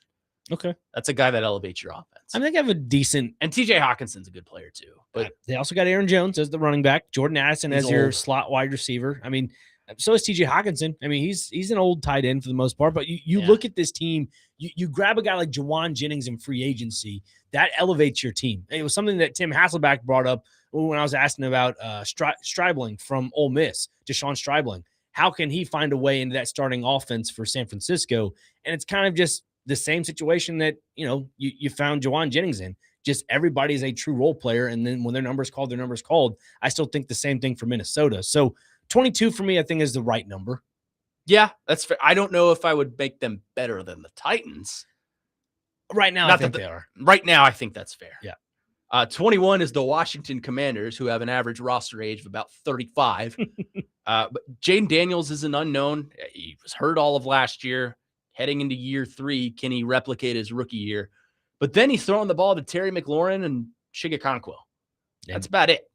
Don't forget about Rachaad White out of the backfield. Yeah, he's in the backfield. I mean, Ja'Cory Krosky-Merritt, and you have Rachaad White. Titan legend Van Jefferson in the slot. Yeah, they got the 3rd-round pick out of Clemson, Antonio Williams. So we'll see how that plays out. But, that I think I saw yesterday or this morning on Twitter, there was a screenshot of Jaden Daniels' Instagram story or whatever saying, enjoy retirement. And that was to Brandon Ayuk because, the links of him wanting to come back. He's not going to be a Commander. Yeah. I can promise you that. So they don't want to fool with that. But they got, Nick Allegretti at center. Let's not forget about him. I think it was a offseason addition for them. So, again, you having a proven center that you go with your young quarterback. This is something to be excited about. And let's not forget about Sonny Styles on the defensive side of the ball. They go grab Sonny Styles out of Ohio State. He's one I'm excited about this year. Yeah. Because I think he's he was as advertised, but at that position, can he be versatile enough to stand out? That's interesting to me. At number 20, to round out our top 20 or our last 20, whatever you want to call it, a division foe. And I think this is pretty comparable. The Indianapolis Colts. Are the Indianapolis Colts as a roster better than the Tennessee Titans? I mean, you have Daniel Jones coming off the knee injury. Jonathan Taylor, I think, is among the top 3 best backs in the entire league. Sure. But you're throwing the ball to Alec Pierce, who's hurt, and Josh Downs, who's inconsistent, and an old friend in Nick Westbrook-Akine. Tyler Warren's a pretty damn good tight end. But the defense is what I think may put the Titans a little bit over the Colts. Really? Yeah. I mean, CJ Gardner Johnson. Sauce Gardner is in the corner room, but he's fine. I mean, he's a top 15 corner, I would say. I mean, yes, he got hurt a little bit last year, but that was a go-for-it move when the Colts traded for him. I'm still high on Sauce Gardner. I think he'll be one of the best cornerbacks in the AFC South. And then you look at, our man Trey, his favorite player, Tre'Davious Ward. Mm-hmm. He's also in that cornerback room, so we'll see what happens with that. But, no, I think you look at this Indianapolis team, I still put them over the Titans right now. I mean, you have Latu, I believe I'm pronouncing his name. Latu. Thank you very much. And then former edge rusher Arden Key with Tennessee Titans. So stays in the AFC South. And I would say the Colts improved their defense this past offseason. Okay, that's fair. So ultimately, the Titans ranked at 28. I think we both say they are higher than that. Yeah. I would say I'd put them in about that 23, 24 range. That's spot on. I think that's where I would put them. That is spot on. Because for me, 26 and down is just, we'll just flip a coin. We'll just see who's at the bottom. I mean, you got 2 teams tied at 29th because you couldn't rank one over the other. How hard is that? I mean, come on. You look at the Titans defense. I mean, yes, Cedric Gray, young linebacker, Cody Barton returning, John Franklin Myers, new addition, Jermaine Johnson, new addition, Solomon Thomas, new addition, Jordan Elliott, new addition, Jeffrey Simmons is a returner, Alante Taylor, new addition, Cordell Flott, new addition. I mean, then you have Kevin Winston, who's finally healthy and ready to go for a full year. Amani Hooker, who's catching some strays in this article, saying that was their biggest weakness at the safety position, which I find kind of iffy on that, but it's neither here nor there. But no, that's 5 or 6 new additions to this defense. To me, I think is a promising thing if you're a Titans fan, but to the national media, they just look at it and say, all right, we're just going to scram this and throw it to the side. I agree. Yeah. I would put them at, if you want me to give a set number, I'd go 23. Yeah. Because I think you're right. I think the Colts have a better roster. I think, Washington's kind of comparable. I think I might put them 1 under. I think the Vikings have a better roster than the Titans. Yeah. I mean, Indianapolis finished 8-9 last year. You have to put them up there. I mean, injuries held them back. Yeah. That's all. Nevada Josh says, this list sucks. Titans and Raiders are going to be battling in the playoffs this year. Mark my words. You heard it here first. I agree. Winner plays the Rams in the Super Bowl. Let's see it. Titans and Raiders in the AFC Championship. I do think the Raiders will be better this year. I do too. I mean, it's hard to be worse. Yeah, well, now you have a competent, I guess, offensive pillars on your team. You have a guy in Ashton Genty who had a pretty good season last year as a rookie, but then you have Fernando Mendoza with this. Brock Bowers. You can finally build. Kirk Cousins. Yeah, we'll see what happens with Kirk. See what happens. Old Kirko is an overpaid locker room leader at this point. I mean, what, $20 million, right? 3 years, something like that. Good for Kirk. I mean, great clips in Las Vegas. Rejoice. There is a question mark, though, and that's the wide receiver room for them. You go and get a franchise quarterback in the draft and Fernando Mendoza. You got to have somebody to throw to. Yes, Trey Tucker was a pretty good wide receiver. Dante Thornton. Yeah, I don't know if that's going to be happening. You got Jack Beck out of TCU a couple years ago. And Jalen Naylor, for me, as one of those sleeper wide receivers going into the season is, maybe he can make a true name for himself as wide receiver 1. I mean, time will only tell with that. The other thing is, do you feel that your protection is going to be that much better with the signing of Tyler Linderbaum? Yeah. Because I love that signing for them, although they massively overpaid for him. But around him, I don't know how much protection he's going to have, especially in the blind spot. And I think that's why they signed Kirk Cousins to kind of take that. To play the offensive line. No, to take the hits before Mendoza, goes behind Linderbaum. My goodness, words. Linderbaum. Yeah, Tyler Linderbaum. I think that's why you go and sign Kirk, is you kind of establish that veteran leadership on the field. You kind of get things rolling. We can learn under somebody, and then when he's ready, put the young gun in there. Dustin in Hopkinsville, you guys are so wrong. The Dolphins and Cardinals are making the Super Bowl. Yes, the number 32 and number 31 teams are going to shock the world.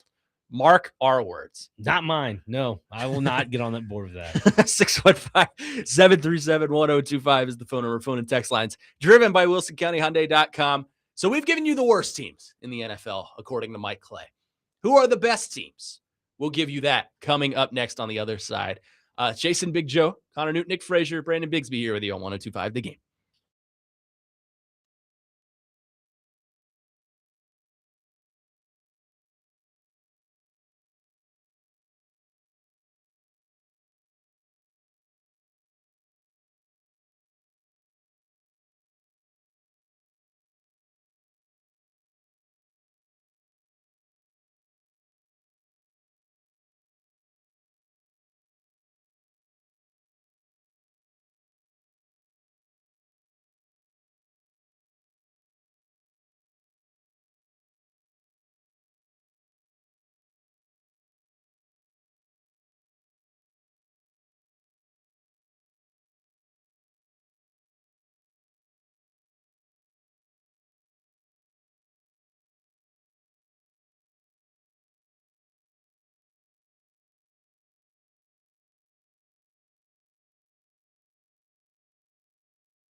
Today, the Nashville Sounds take on the Charlotte Knights, AAA affiliate of the Chicago White Sox.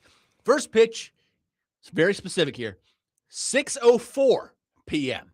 with pregame at 5:49 p.m. Catch all the action on 94.9 The Fan, presented by Twin Peaks Family Leisure, Maple Street Biscuit Company, and Social Cantina.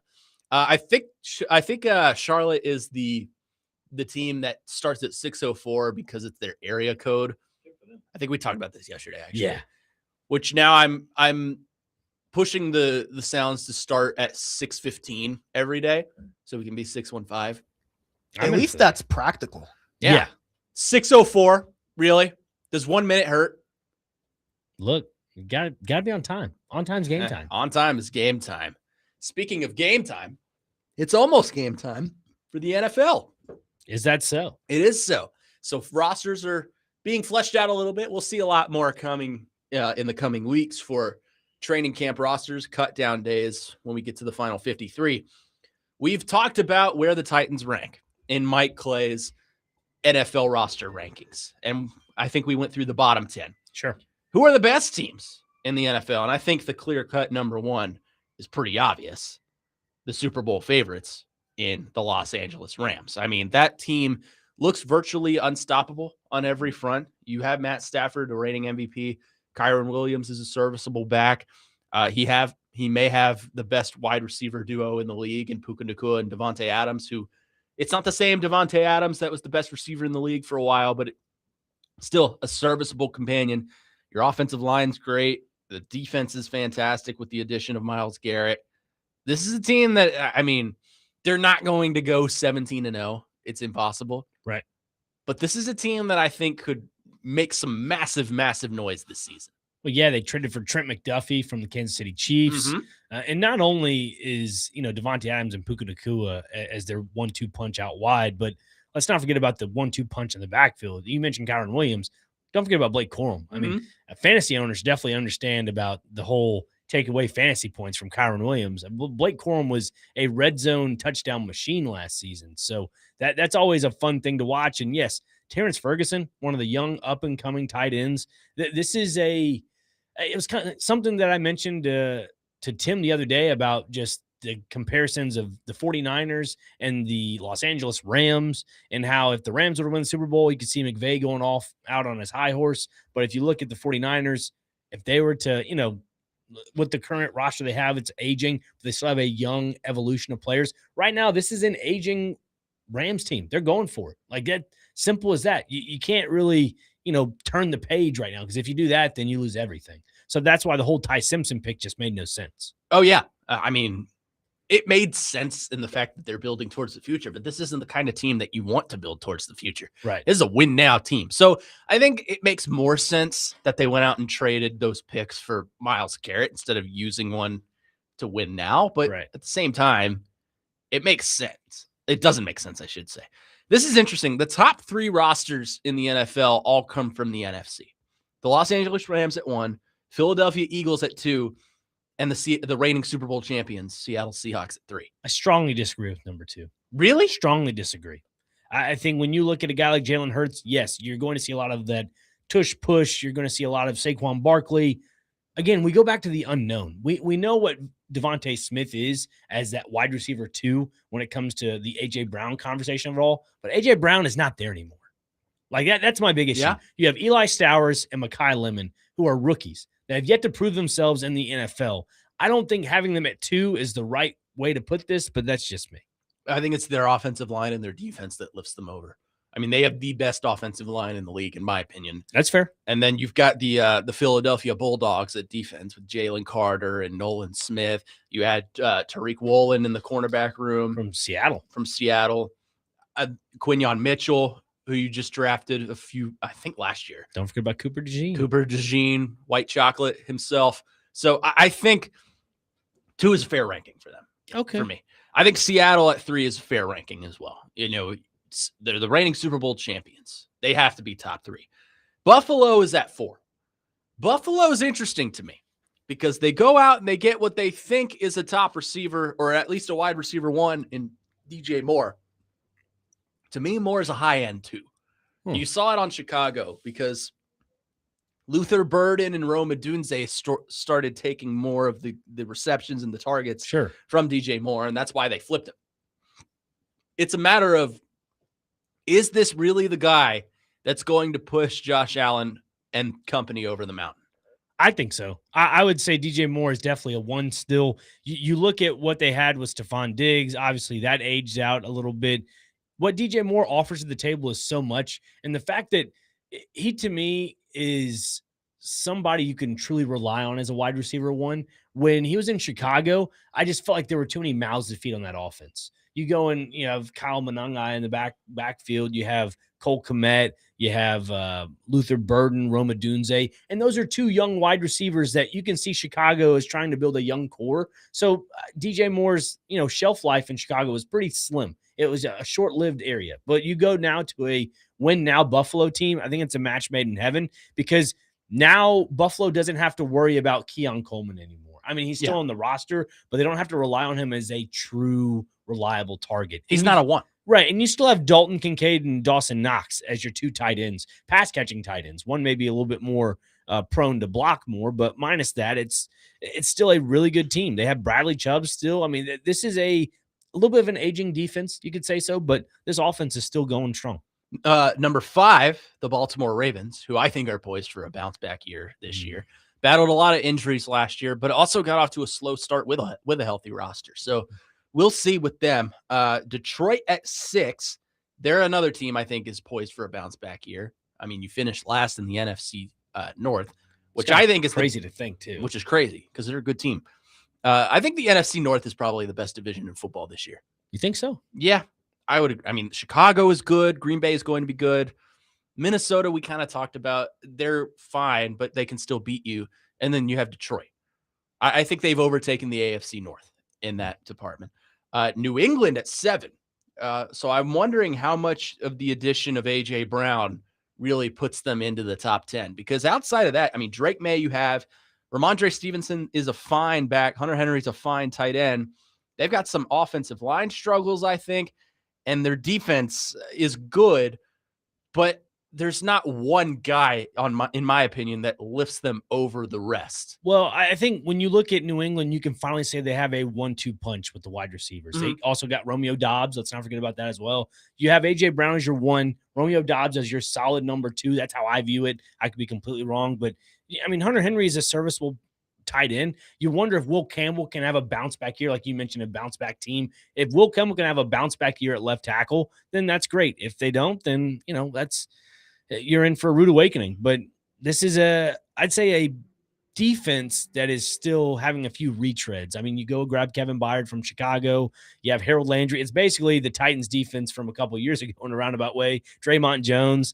So you just wonder how this all takes place. You still have Chris Gonzalez, who was one of your top draft picks last year. So we'll see how that plays out. But as of right now, I'm still high on New England. I don't think they'll be, a top 10 team by the end of the year. I think maybe 15 would be around. They're right in the middle. Yeah. There is one team left outside of this top 10 that I'm a bit surprised that they've been left out. The Kansas City Chiefs. They are at number 12. To round out the top 10, you have the Denver Broncos at 8, the Houston Texans at 9, and the Green Bay Packers at 10. 11 and 12, I'm surprised are left out of the top 10. Yeah. San Francisco and Kansas City. Those are two I'm kind of surprised.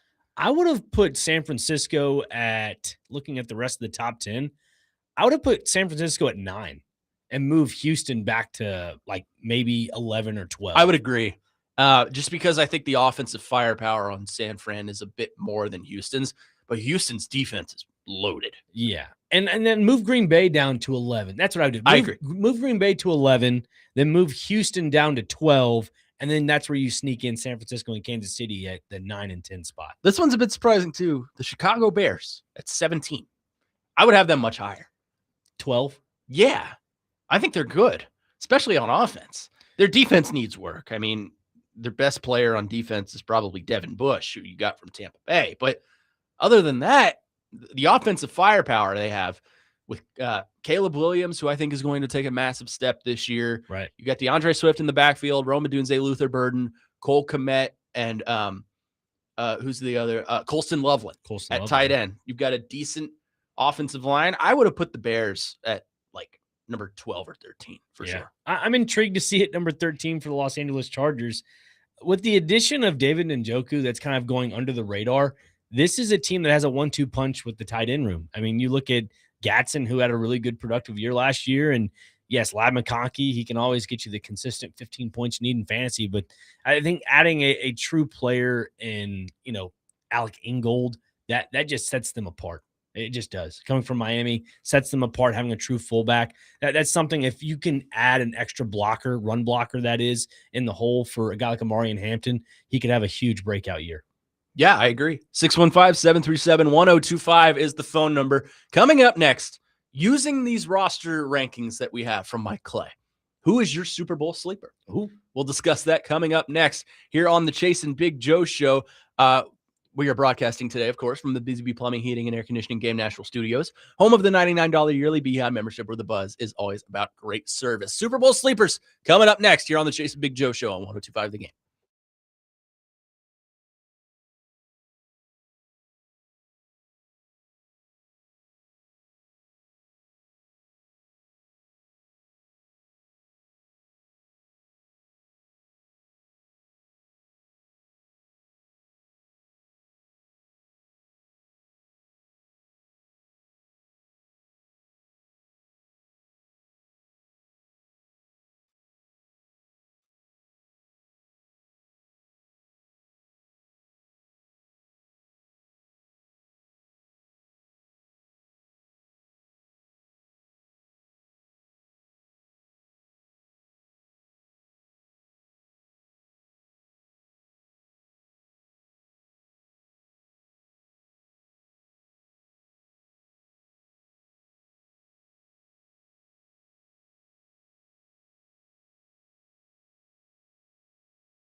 See, this song, you just got to let it build. We'll get there. There we go. Welcome back in. Chase and Big Joe here on 102.5 The Game. Connor Newt, Nick Frazier filling in for Chase and Big Joe this week as Chase is reeling from being rejected from fantasy rock and roll camp. But it's okay because maybe there's next year. There's always next year. I heard Journey was there, but not the Journey, the Journey tribute band. There you go. Yeah. So there's that. So we're talking about Mike Clay's roster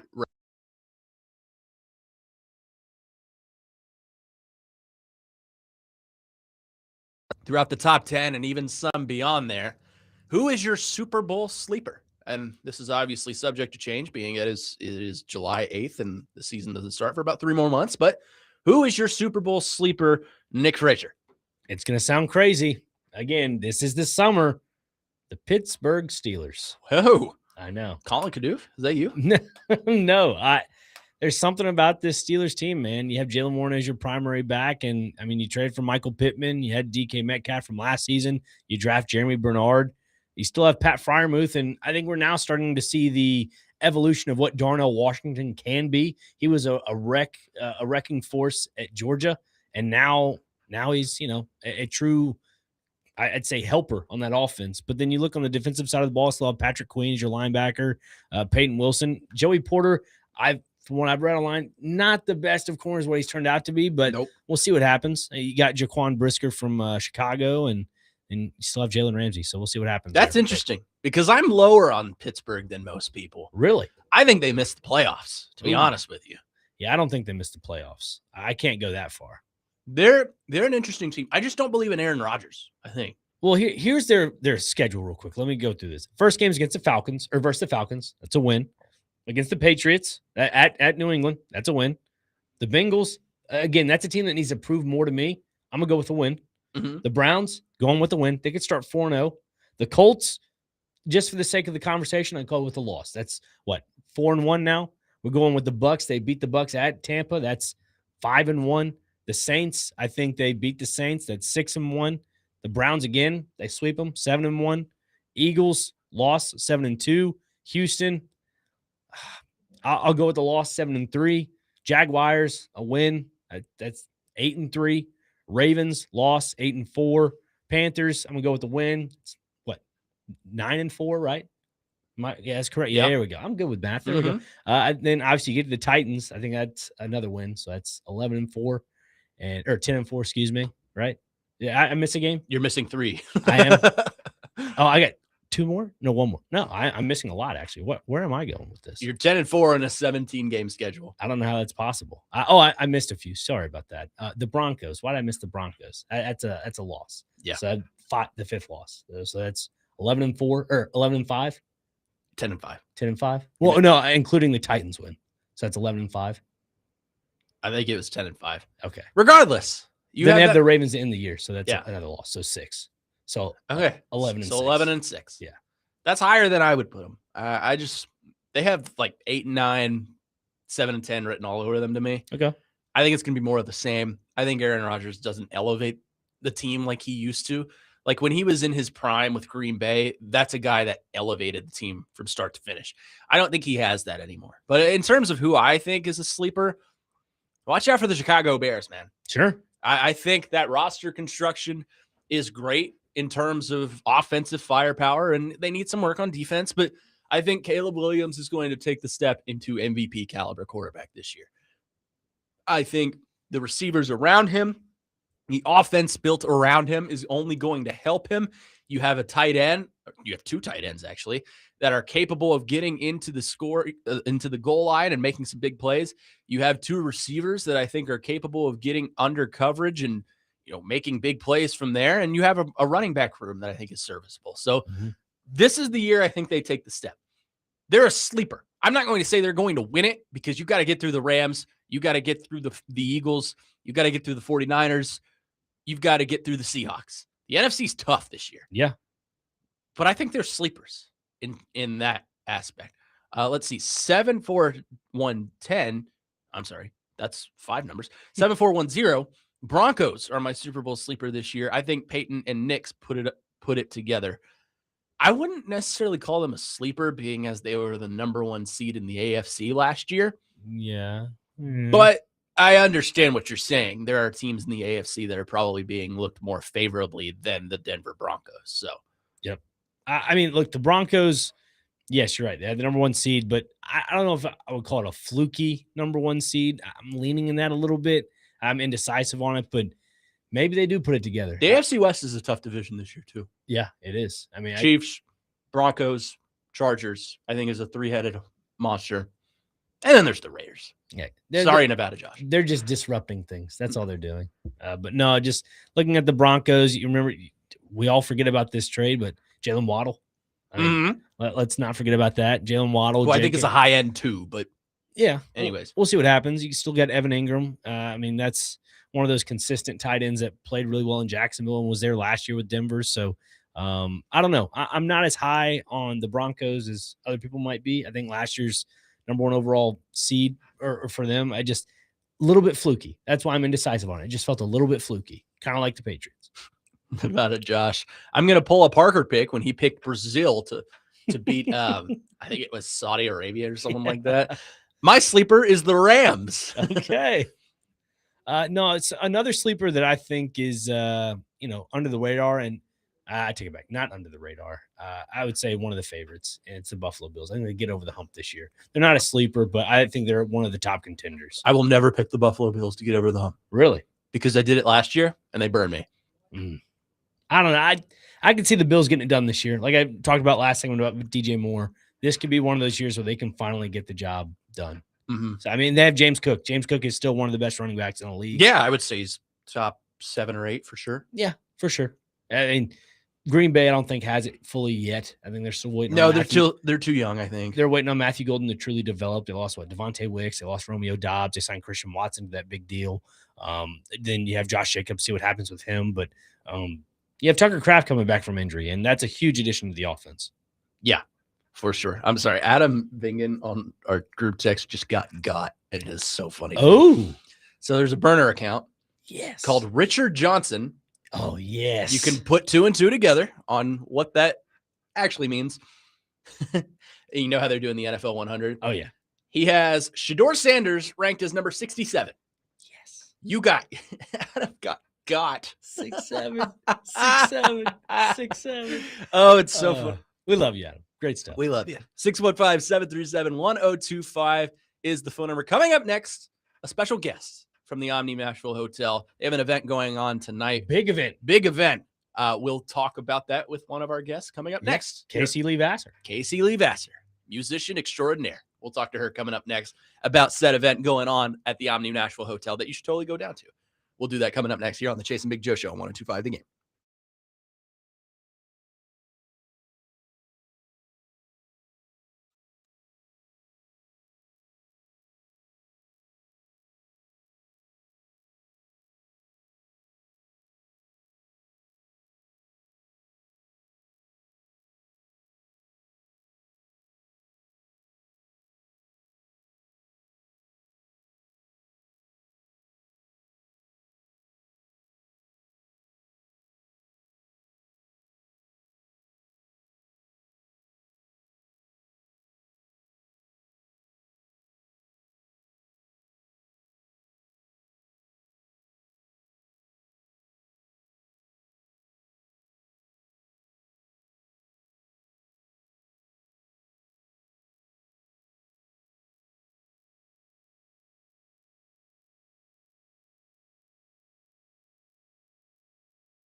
Chasing Big Joe on this Wednesday. Connor Newton, Nick Frazier here with you, filling in for Charles and Joseph. We are momentarily going to be joined by Casey Lee Vassar, who is going to tell us about an event going on at the Omni Nashville Hotel tonight. At Barlines. At Barlines. It's called, if I can get the thing up, it is the Ring Circus Songwriters Night at Barlines 5. So and she will be performing. If possible, yeah. If possible. So we are awaiting hearing from her. While we wait, Dr. Crane, will you please reset our question of the day for us? Yes, it kind of stemmed originally from just going into the past or into the future, but Brandon Bigsby kind of struck a chord with a lot of the listeners, and that is, what is one sports event you would go back in time to change? I think that's more of the proper question of the day that we can go to. So, 615-737-1025. We'd love to hear from you. Call, text, whatever, but going back in time to change one sports event, just the outcome of it, I would probably go with all the 3 World Cups that Italy missed. That to me was a big thing I mentioned before. How would you change that? Give them steroids before the game? No, I would, the first one was, I think, North Macedonia, if I'm not mistaken, in Palermo.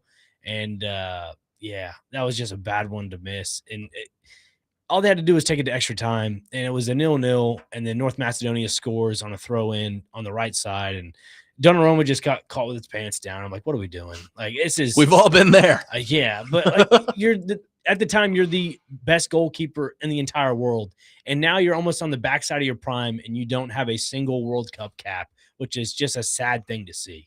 It's a waste of talent. It's a waste of an era. And the fact that you can't even qualify for one of these is just ridiculous. And I do think FIFA needs to correct the qualification process for the World Cup, because Italy had like 18 standing points when it came to their group for the qualifier, and they still had to go to a playoff to play Bosnia and Herzegovina and Scotland. And again, just win your games to get into the World Cup. I get all that. But at the same time, I think that might be something that needs to be changed as well. So kind of getting into the more of a modern tone of it all, that's what I would change, is just one of the 3 outcomes that Italy missed on the World Cup. Yeah, I think everyone's going with like the biased answers, which is fine. That's sure exactly what I would want. Did Jordan push off in the 98 finals? I say no, but it's possible. I mean, if you watch the footage, I bet you could get some Utah Jazz fans to say the referee should have blown that whistle. Possible. It is possible. I don't know. I would say no, just because it's just out of the purest of the sport, because back then they didn't really call much of the fouls, but again, noticeable extension of the arm, but it is. I mean, we had hand checking, for God's sake. Exactly. Tommy on our text line says Super Bowl 34 changed the winner to the title. Yeah, we've gotten that a lot today. I would imagine we'll get more of that today. But if you could go back in time and just watch one event happen, what would it be? Go back and watch one event? Mm-hmm.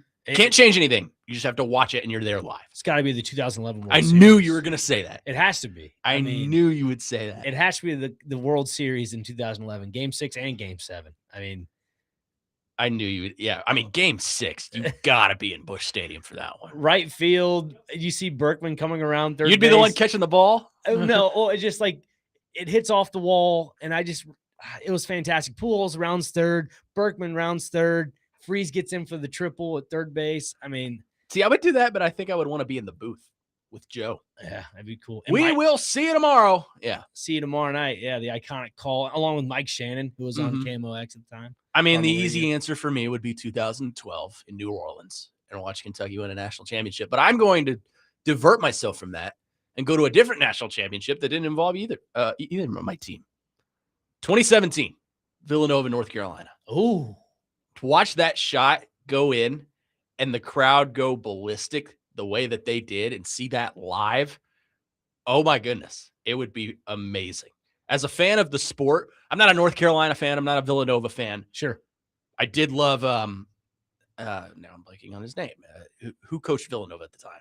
Chris Wright. Yeah, Chris Wright. He always had the nice striped suits. Yeah, fantastic. Yeah. He had his own tailor, by the way. They did a full like TV segment about that. Yeah. It's pretty cool. I would love to go back and watch that. 74110 says, I was at 2011's Game 6 in the World Series in right field stands. Incredible atmosphere. Really? Oh my God. I'm so beyond jealous. That is pretty cool. That is like, I think going into playoff baseball for a blast from the past, that probably has to take the cake for me. Just any major. I remember watching. I mean, playoff game. I was 7 when that happened, but I remember watching that game, and I remember David Freese instantly became my favorite player at the time because he wasn't a great player. He was a role guy, but He was one of the best. he became a legend. And I had the jersey. I remember going to Busch Stadium the next year with the number 23 on my back. Yep. Man, it was what a time of Cardinals baseball. That was so much fun. It's the best. I mean, they're getting back there. They're still, a couple games above 500, but they're again, on a little skid right now. Just got swept by the Brewers. they'll be all right. They'll be all right. Yeah. I mean, just, Oh, okay. I Perfect. believe we are joined by our guest, Casey Lee Vassar, who is going to talk to us about an event going on at the Omni Nashville Hotel at Barlines tonight called Ring Circus Songwriters Night. It is at 5. A lot of kids and families attending. Casey, thanks for joining us. Tell us a little bit about what you're going to be doing tonight. Hey, thanks for having me. Yeah, we're going to be at Barlines in the Omni Nashville tonight. So Three Ring Circus Music, which is a music publishing company here in Nashville that I run, puts on a monthly show at Barlines. And tonight is going to be a special treat because through our charity partnership that we have with the Beat a Life, which is a music nonprofit in Nashville, and our family charity fund, which is the Alex Lavasser Memorial Fund at the Community Foundation, we have an awesome music partnership, and we run teen music programs. And we did a camp this week with some awesome teens. And so the first hour of the show tonight, we're actually going to be highlighting our teen band. And they're going to be performing some original stuff we wrote this week, some really fun cover songs.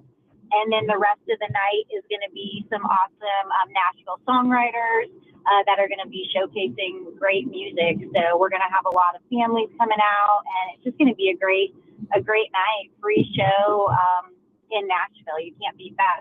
Now, you guys sing all of your original music, all things you have wrote. What kind of things do you write about and sing about? So I personally play in a duo called Silence and Noise, and with Curtis John.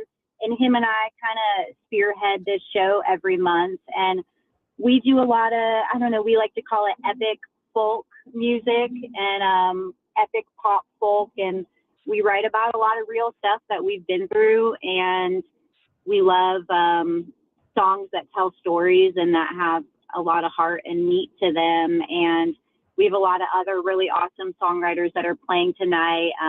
Matt Fredrickson and Raya Butler are performing, and they play a lot in town, and they've been a big part of this nonprofit, the Beat a Life, that we work with. So we're going to kind of talk about that nonprofit tonight, and then really showcase our teen band, which they've been killing it all week, just jamming and writing songs with us. And so we're just going to get to showcase all of that tonight, which is awesome.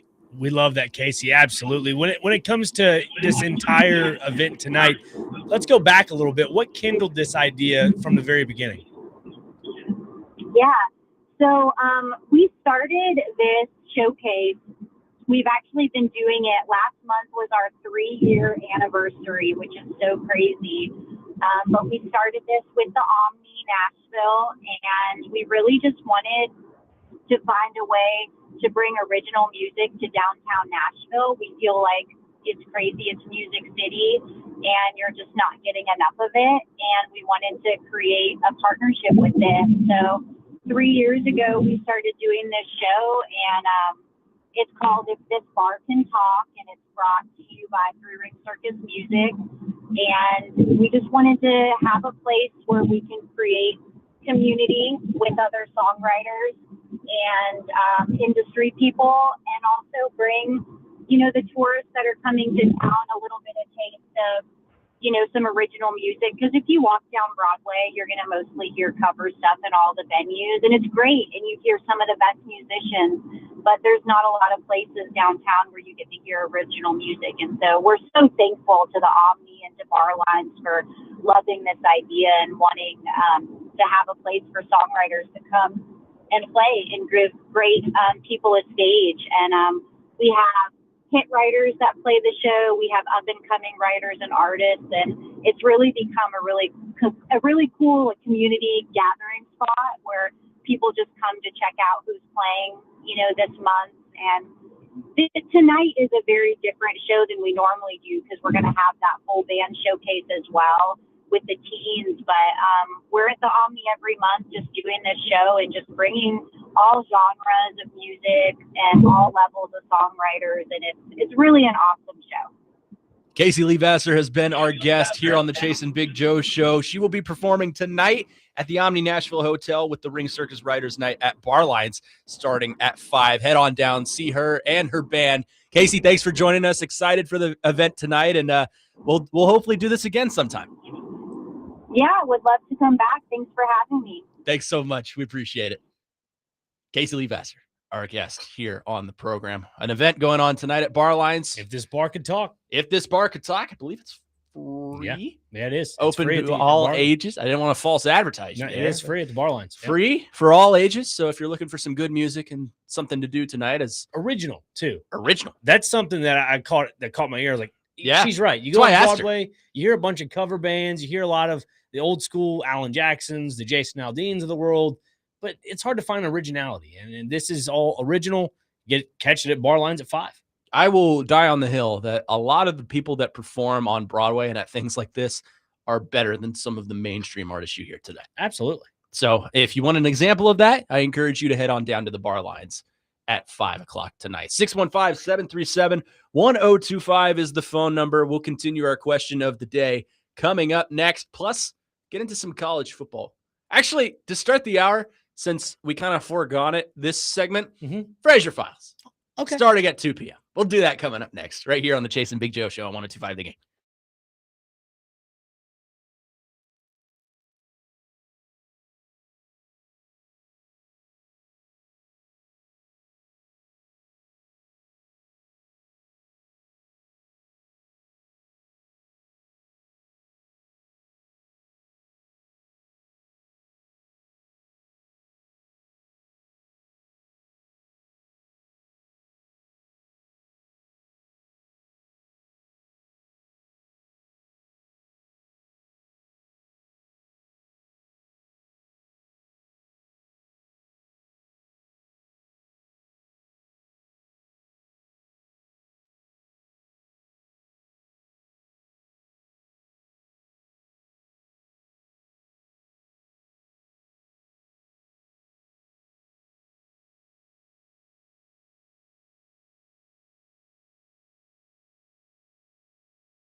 Final hour of the Chase and Big Joe show here on 102.5 The Game. Connor Newton, Nick Frazier filling in for Chase and Big Joe this week.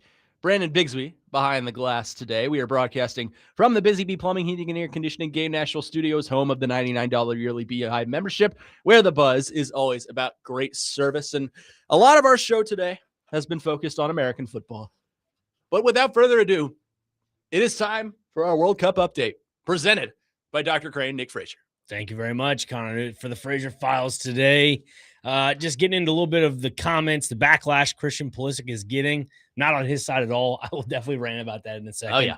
But one person on the text line was basically saying that he's been asking all week for an answer on this. Did not see this, so I'm sorry, Caleb. But it says here, I've asked the question a few times the last couple of days and no answer. Apologies. I'd love to hear your thoughts about Kevin Sullivan and if he is worth the hype, if he will be a factor at the next World Cup.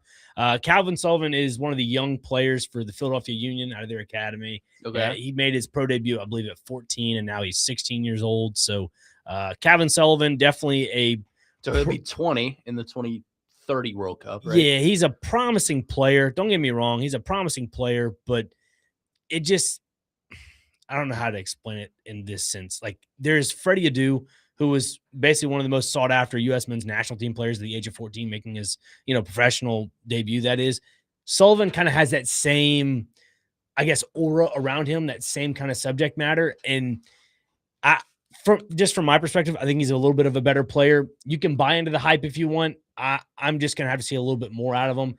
The U.S. kind of always does this. They have one prodigal son when it comes to soccer. It's been in years past, Landon Donovan.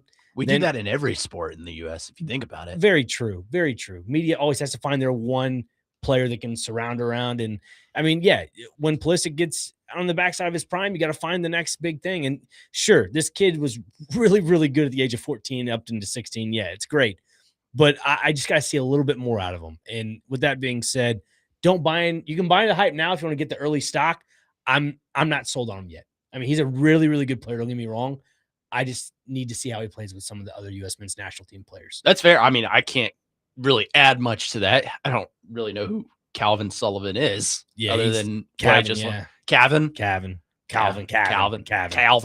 Anyways, he's a 16-year-old kid that plays soccer. That's all I know about him. He's midfielder. So, he has really good vision. Don't get me wrong. He has really good vision, and he can find those little spaces out wide. But regardless, he's on a Philadelphia Union team right now that's kind of struggling a little bit. And, kind of leading into a little bit of the MLS news as of this morning, from what I saw on Twitter, especially got an email from NSC about it. But Sam Surridge named one of the All-Stars to the MLS All-Star Weekend. So that's always good. Along with that, I believe it was Andy Nahar and Hani Mukhtar as well. So there's 3 All-Stars on this team. And on Monday, when we had BJ Callahan on while we were out at John Daly's, I had to ask him the question about injuries. And one of those injuries was about Andy Nahar, and he said that he's on time. That they have him on time for where he has coming back from his injury. So that's a promising thing to hear. And with that being said, you wonder if Nashville SC can go on a little bit of a stretch on the second half of their season. I mean, they have a pretty congested schedule. You come back, play Atlanta United, CF Montreal, and then you start getting into the month of August after July, and that's when you have your Leagues Cup run, where you have like 3 or 4 games in the span of like 5 to 6 days. So it's going to be pretty chaotic, but it'll be a fun one to watch. As for the World Cup and Christian Pulisic, I am on the page of, I heard I didn't hear, but I saw on Twitter Carly Lloyd, former U.S. women's national team player Sydney Leroux. They both criticized Christian Pulisic's comments after the game, saying, well, now I have time to rest. Ooh, the flack. They said he's been resting all World Cup. That was from Sydney Leroux. I think it was Landon Donovan said on multiple podcasts, and even on his Twitter in some cases, that he's been resting. He didn't play in the Gold Cup, so he could rest for the World Cup. And it just goes to show you that, like, your words can kind of come back and bite you a little bit. And that's kind of what's happening with Pulisic. Now, again, I'm an AC Milan fan. He plays for AC Milan. He had a really good first half of the season. The second half is when he kind of fell off a little bit. The injuries started to pick up with him. And again, I mean, being a Milan fan, I wasn't high on the transfer of Pulisic to AC Milan, but, you kind of deal with it. And I mean, he's complimented the team well, which is great, but I'd rather see another player besides Pulisic play for Milan. So I'm in the camp of Pulisic probably needs to go. I'm just frustrated and aggravated that we, as American people and fans of soccer, revolve around Christian Pulisic. He's a good player when he's healthy, but he needs to physically get back in the weight room if that's the case. He needs to be able to withstand some of the tackles. You look at Lionel Messi. The reason why he is so good is because he knows how to get off of the tackles, that slide tackles that is, or arm tackles. He knows how to evade those. So if you're Christian Pulisic, you need to start learning how to do that. And if that's something you can't get around to, then you're going to really struggle going forward in your professional career. Yeah, I mean, he can blame injury all he wants. And the thing I have the biggest issue with, he even admitted in the post-match press conference or the little side interview he did, it was a sprained ankle. I did hear that. A sprained ankle. What are we doing, man? It's a sprained ankle. You play off adrenaline. Yeah. If you don't have enough adrenaline to play under or with, shoot it up, man. I don't know what we're doing. Let's go. I don't know what we're doing as a country. I mean, the fact of the matter is that game Monday, he was the worst player on the field the entire game. Yeah. He turned the ball over 11 times. Yes. And that's the most of any player between the both teams on the field. So I'm not happy with Christian Pulisic right now. And like you look at this starting 11, I think the only players for me personally that should be coming back to play in the next World Cup if they want to, Balogun, Chris Richards, Freeman at the right back position, Malik Tillman. That's it. Yep. I look at Weston McKennie. He has a short, I'd say a very short shelf life the way he plays. He was serviceable. Don't get me wrong. Tyler Adams, serviceable player. To me, that short shelf life for them. I think Malik Tillman's a true box-to-box midfielder that they can truly use. And yes, he had 2 free kicks. One of those free kicks was deflected. Still went in the back of the net. Congratulations for that. The U.S. men's national team needs a true second striker. Like that is something that they struggle with. You look at this team, there was not a lot of depth. You hire Pochettino for that reason. I think the selection of the U.S. men's national team is questionable in some cases. Maybe a guy like Calvin Sullivan. I mean, that's very premature to say so. But with the lack of depth and the lack of, I guess, confidence in some players when it came to playing against Turkey, that's where I would have put a guy like Sullivan in there. I mean, it's just me. You could say differently, but that's what I would have done. You don't want to bring back the best defensive player in the world in Tim Ream? No. Good Lord. I know that's a little satire comedy, but my goodness, I said it before the World Cup, he was going to struggle, and sure enough, he struggled. When the moment arose for him, he struggled in the biggest moment. I was laughing this morning at what Jake sent us. The team in the World Cup no one's talking about is Italy. I haven't heard anything about them. They're a dangerous team. Yeah. Like, I responded with, Italy has been the sleeper for the last 12 years. Yes, they have. Okay, so I have a question here for you, Fraser. So Sure. you mentioned all of the names you felt like were the only ones that should be back. Sure. Do you feel like it is a certainty that Pulisic won't be back? Because he's 27 going on 28. He'll be around 31 the next time the World Cup comes around. Even in a reserve role, do you feel like that would be out of the question for him to be back, just because obviously there's only going to be so many guys with World Cup experience, and it felt like at least in that round of 16 game, you saw the experience of a Belgium team that's been together and has a lot of those veterans have gone through 3 or 4 World Cup runs, compared to the U.S., who you could tell from really at the time the ball kicked off, that moment was a little bit too big for them. He'll play at the next World Cup. Don't get me wrong. He'll play at the next World Cup. He might start in the next World Cup too. But the logical mind, if you want to, keep up with the time, not you in general, I'm saying the soccer mind in general. You specifically. No, not you. at all. No. Yes, you. I'm taking notes. No, I'm just saying in general, the soccer mind of a soccer fan for the U.S., you got to be able to move on. And I think the way the U.S. wants to play, they want to play fast in transition. And that's something that I love about Mauricio Pochettino. He comes from the Bielsa coaching tree. And that's the case of always running your players to the nth degree, training like you're playing in a game. I think for Christian Pulisic, hit the weight room and come back healthy and see if you can play with the best of the best and prove that you are one of the best of the best. And right now he has not proven that. So to answer your question, I think he'll be back in the 2030 World Cup. I don't think he'll have a consistent starting role. I could see him coming off the bench. And then, that's probably where he'll probably sit, because right now you have that's the big issue. And it's the conversation we had the other day about the development of soccer in North America, especially the United States, is you are lacking the eligibility for young youth talent, just the youth talent to really develop when it costs $2,300 for like hotels and fees for travel soccer. This should be a non-expensive sport to play. That's what I just don't understand. That's why was confident to say it on the air. Like, I had to make the decision to play soccer at the next level or go to college because the thought of the unknown, I couldn't risk that. It was free education for 2 years or go on a 2-month trial and spend a lot of money and see if I can play with the best of the best, which I fully at the time, I believe I could have, but it was too much of a risk to say yes. I am absolutely cringing right now. Uh-oh. Not to get us off topic. Sure. A analyst who will remain nameless, Ooh. but he used to work here, has already posted his mock draft for next season for the Tennessee Titans. Too early. What are we doing? Too early. We haven't even started this season. Too early. What are we doing? 615-737-1002. Analyst is a stretch, by the way. Am I valid though with my thought there? Very. Yeah. Like, no, I agree. I feel like soccer is one of those sports where it should not cost really any money to play. I mean, and it's one of the most expensive. Yeah. Just because the priority around it of parents not wanting their kids to get hurt. Like, I get that. It's golf, soccer, and hockey. Those are probably the 3 most expensive. And for golf, it's like $700-800 for I'd say a cheap set. Yeah. Like irons, drivers, putter, bag. And I would argue golf is probably the safest of those 3 sports. Maybe. I don't know. Somebody get caught in the crossfires of a Four! Yeah. You lose an eyeball. I don't know. I mean, it's possible. Big old goose egg. Get a giant hematoma on your head. But no, the safest sports are probably, yeah, you're right. Golf, maybe soccer, baseball.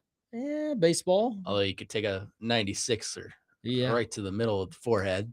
But no, that's my biggest gripe right now is that Christian Pulisic needs to, I'm not saying grow up, but definitely get stronger, go back to the weight room.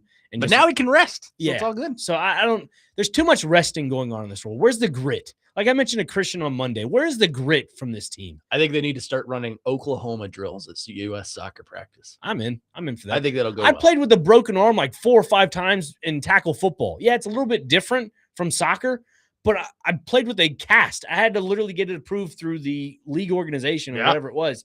You get the bubble wrap, you get everything that you need, and it was great. It was. I don't understand why we can't go back to that. I remember playing basketball with a sprained wrist. Yeah. It happens. Tape them up, spat up the ankles, and we're good to go. All you got to do, tape it up. It wasn't even my shooting arm. That's why I played. Yeah. I'm like, all right, let's go. Now, I get why Pulisic's saying he had a bum ankle, a sprained ankle in the middle of the game, and you can't really do anything in the midst of that. But I know back in Europe, they used to have that spray can, the ice can, where it up. It would be able to kind of, numb the pain. Use that. They didn't even use that on him from what I saw. Just tape it up. Can I chime in here for a second? I think it's especially bad with Pulisic because you have to remember, he's Captain America. It's the round of 16. There's so much hype around soccer and the growth of the game and just the polarization around this specific group because this was supposed to be the team that took this program to the next level. They're hosting, and you're facing a Belgium team where this is your opportunity to make a statement. And Christian Pulisic was the face of all of that. For him to have all of that, and in the 50th minute to come off just because, my ankle's a little sore. Yeah. That, I think, is where a lot of people have a problem with it because you cannot be the face of U.S. men's soccer and be Captain America and you tap out in the biggest game of your career. 2 things. One, I agree 100% with that. We should just null and void, get rid of the Captain America nickname. Just get rid of it. It's gone. Get rid of it. Aaron Judge was Captain America for the U.S. team in the WBC. Was an absolute dud. Get rid of it. I don't care. There's only one Captain America I acknowledge. And that is? Actually 2. The real Captain America, Steve Rogers. Austin Matthews. That's fair. That's fair. Austin Matthews won a gold medal. My second thing to Caleb, he was saying about Kevin Sullivan. He has a Man City clause, so when he turns 18, he goes to Manchester City in Premier League. Well, guess who also had something like that? That's Zach Steffen. Was supposed to be a promising goalkeeper for the U.S. men's national team. Hasn't turned out well for him. So let's just keep that in. I don't think he had a clause for that, but he ended up going to Man City. Was not the next promising goalkeeper. So let's just keep that in mind. I think that's an American problem is we diagnose the next big thing to people who are probably not actually the next big thing. Yeah. Like the Titans are the perfect example of this. We've done this so many times. Traylon Burks. Caleb Farley. DGB. Isaiah Wilson.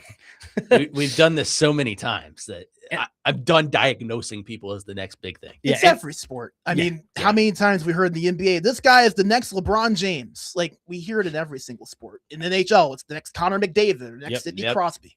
And also, Man City's without Pep Guardiola. He retired. He from Man City. He moved on from his career there. So It's an American thing. We don't know what Man City's going to look like going forward. That's the big issue. 615-737-1025 is the phone number. Coming up next, a big move from the Big 12 that could change the landscape of college football as we know it. We'll discuss that coming up next on the Chase and Big Joe Show, brought to you by the Omni Nashville Hotel on 1025 The Game.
Jason Big Joe here on 1025 The Game. Connor Newton, Nick Frazier here with you, filling in for Jason Joe.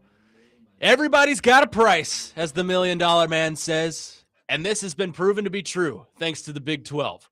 The Big 12 has notably signed a monster, pun intended, monster deal with Monster Energy, multi-year deal, $20 million per year, includes jersey patches and on-field branding. We are now to refer to the Big 12 as Monster Energy Big 12 football, which I refuse to do. We've talked a lot about corporate sellouts today. The Big 12 has just claimed the top spot in corporate sellouts. I mean, to me, this is a domino effect because it now is triggered UNLV to do their own jersey sponsor, and it is roughly $2.2 million a year is their estimate they're trying to go for. When you look at Monster and what they've done with the Big 12, like you just said, $20 million on average for the jersey patch every single year for that, it's 1.25 million, which is on the lower side of things.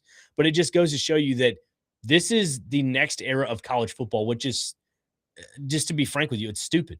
Yeah. I think it's the dumbest thing on planet Earth. We're turning into, and I'm not taking strays at NASCAR, but what do NASCAR drivers wear? They wear the giant suit with a bunch of advertising. I mean, look at their paint jobs. Yeah, I mean, exactly. All over the cars. You look at soccer, they have the advertisement on the front chest of the jersey. I mean, this is what we're coming to, is the using the body as the billboard. Whatever happened to the purism of college football? But it's genius marketing. Yes, it is genius marketing. But look, you see the Penn States of the world, you see the USCs of the world, the iconic jerseys and helmets, and you're going to go tamper that with, I don't know, a food company from Joe Schmo in Hershey, Pennsylvania, going on a white helmet. What are we doing? No, I agree with you. What are we doing? I mean, I was okay with it for a little bit. Like the NBA, I think, does a good job of hiding it a little bit. Sure. Because it's right above the chest. The NHL, I think, does a good job of hiding it because it's on the helmets, but you can't really see it, and it's on the chest. Like the Predators, for example, they have the Regions Bank sponsors. Right. And you can't, and they have the Vanderbilt Health on the helmets. I'm okay with it. Baseball is where it started to get bad.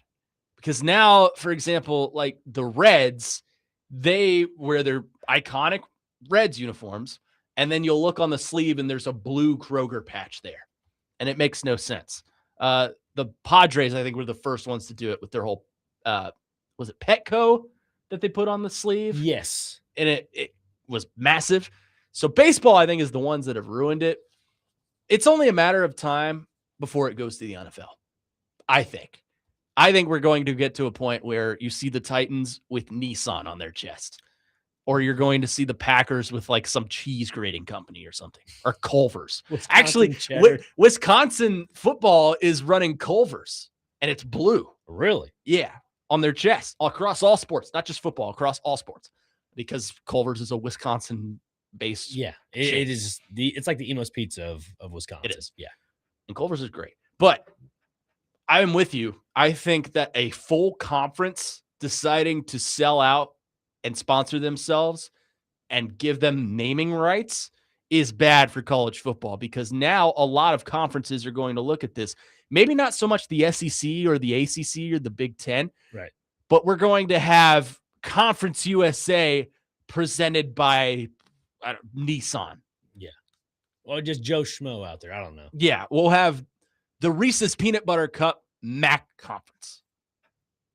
It's a bad look for college football because it's showing that it's truly money-driven sport. Now, I could understand for like the group of 5, or I guess what is it? The group of 6 now? Is that what we're calling it? Group of 6? Is it group of 6 now? Is that what we're doing? Group of 6, I guess 4? we are.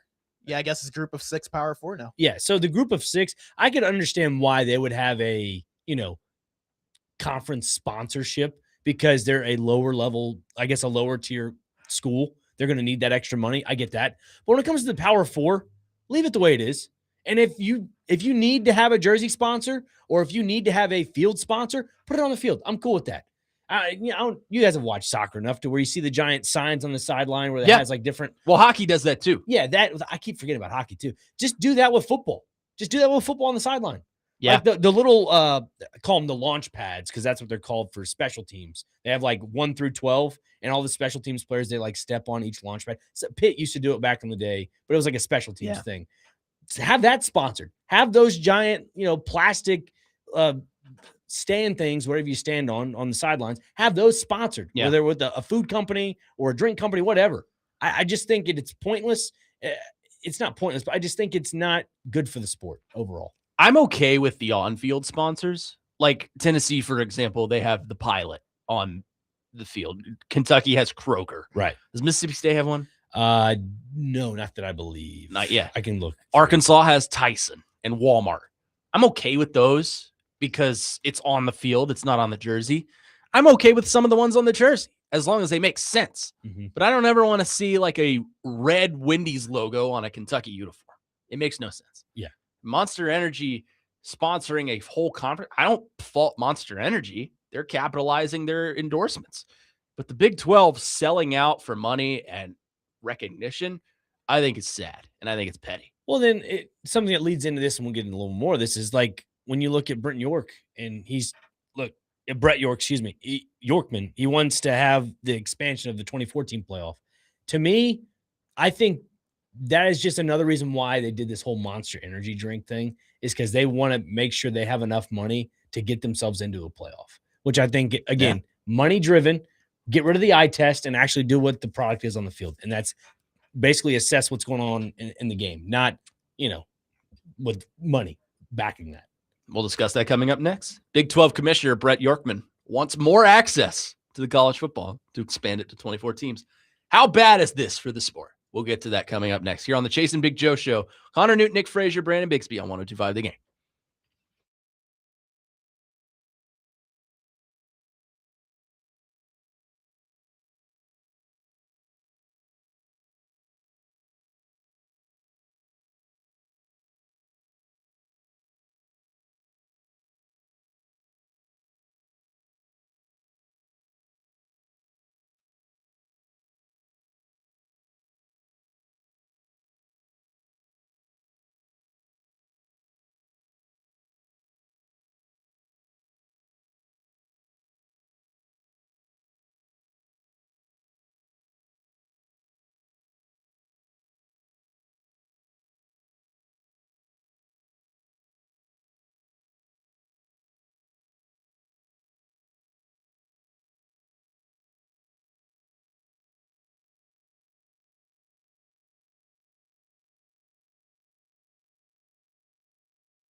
Welcome back in. Chase and Big Joe here on 102.5 The Game. Connor Newton, Nick Frazier filling in for Chase and Joe this week.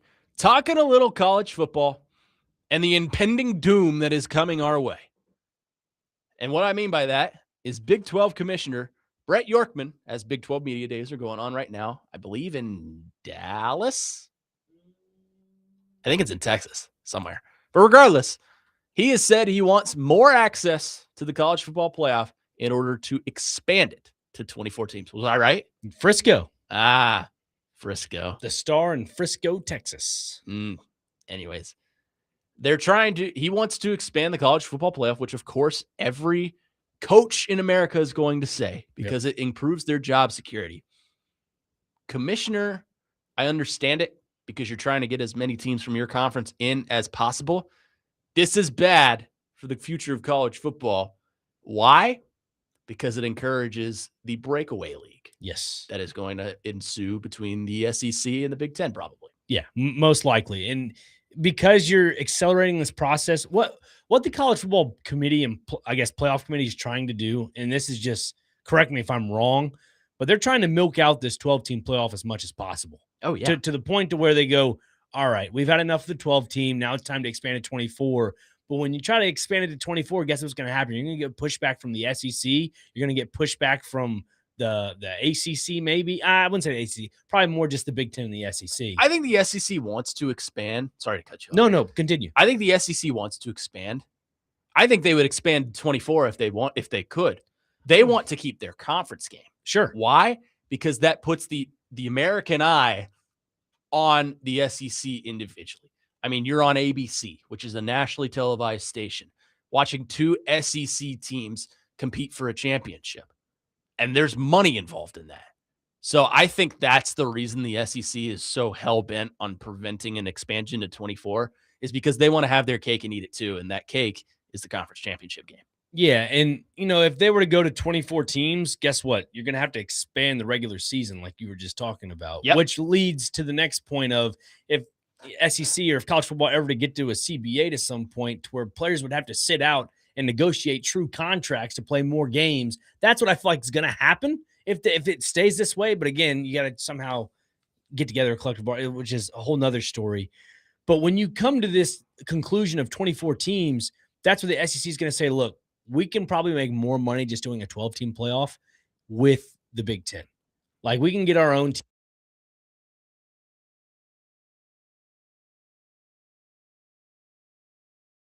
team. Because you're getting the best of the best conferences. Which I think you and I can both agree, if those two conferences break off, that is the death of college football. 100%. And it's funny that we are at this conversation now, because you remember, was it last summer or 2 summers ago, Parker Kelly was in that producer chair and brought up the idea of each conference, or like there would be 3 different tiers, kind of like soccer, relegation, promotion. There'd be 3 different tiers of national champions.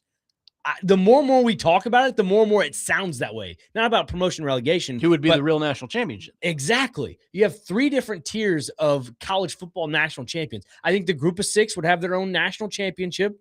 I think you would have the ACC, the Big 12, and maybe the Pac-12 would kind of enter this combination of conferences. Maybe, I don't know. But they'd have their own little conference national championship game. And then you have the SEC and the Big Ten that treat it more like the NFL style, where you're going to have a lot of the amount of games, have a true wild card system playoff, and then go about your day to a true. It would be bad. It would just be bad for the volume of play. Sure. I don't want to see. I mean, we already have a 30-team league. I don't want to see another one where it's the same stakes and you have 3 different national champions. I'm thinking of wrestling right now where I'll just use this example. In 2011, CM Punk won the championship and stormed off with it in Chicago. Yep. A very famous storyline. They then created a new champion and gave it to Cena. Yep. Then Punk returned, and it was a whole battle of who's the real champion. That's what this would be. It would be a battle of the SEC and the Big Ten saying our championship is the most valid because it's the best teams. And then you have the NCAA on the other side. We are the original conference, or not even conference. We are the original brand program. Say what you will there. You just are defective from us and created your own thing. So we are the real national champions. And then you would have like FCS and Division II and Division III. They're all claiming national championships as well. So it would just be a mess, and it'd be the death of college sports. I think what we're going to see is the FCS 24-team playoff that they always do every year that's been in the purest form of college football. That's going to be the new standard to watch on a regular basis. If you want, I would say amateur college football, the student athlete of college football. If you want to watch that, you watch the FCS playoff. Yep. The FCS playoff is the purest form of college football. It's perfect. You have home games at the stadiums. You have a national championship game that actually was played here at Vanderbilt last season. Not that I'm advocating for a 24-team playoff. Sure. In FBS football, but you have that environment, and home field advantage truly matters in the FCS playoff. It It's does. it's fun football to watch, to be honest with you. You get the atmosphere. Like when SMU played at Penn State, correct me if I'm wrong, was it not a whiteout? Yes, it was. It was like a 3:00 on TNT. It was a whiteout. That was awesome. That's exactly what college football fans have been yearning for so long. Now you're going to get that kind of stripped away a little bit, because if you end up having a breakaway league, I mean, you're still going to have your home playoff games, but you want to, that then goes in the conversation of where do all these bowl games go? Yep. Because if you're in a breakaway league, air quotes, of the SEC and the Big Ten, if you want to go like more of an NFL format, all these teams, they have home field advantage if you have a certain record and certain standings in the SEC. If you bring back East and West, like you're going to have to start doing that again. So it makes you wonder, what are you going to do with the bowl games? Let's get to some of your thoughts. 615-737-1025. 3337 says, I'll start off by saying I have never been a huge college football fan, mainly because I didn't go to college, but I am a football fan, so I watched it. It is a total bleep show now. The only thing they have done good is NIL. They are running casual fans away faster than they are making them. I think that's fair. I wouldn't necessarily say that they've done NIL good, because there's a lot of things going on in that realm right now. Sure. Because they don't have guardrails. But I agree with his point that the casual fans, if this is going to continue, are going to be pushed away. Now you'll have your diehards that watch every single game of their team week in and week out. But people like this, for sure, that aren't, they're more NFL centric, big Titans fans, for example, they're going to be pushed away from college football. Yep, for sure. 4319 says, this isn't basketball. There won't be Cinderella stories in a 2014 college football playoff. You'll have teams like Ohio State and Alabama resting some starters in the first round against teams like James Madison, Navy, Houston, etc.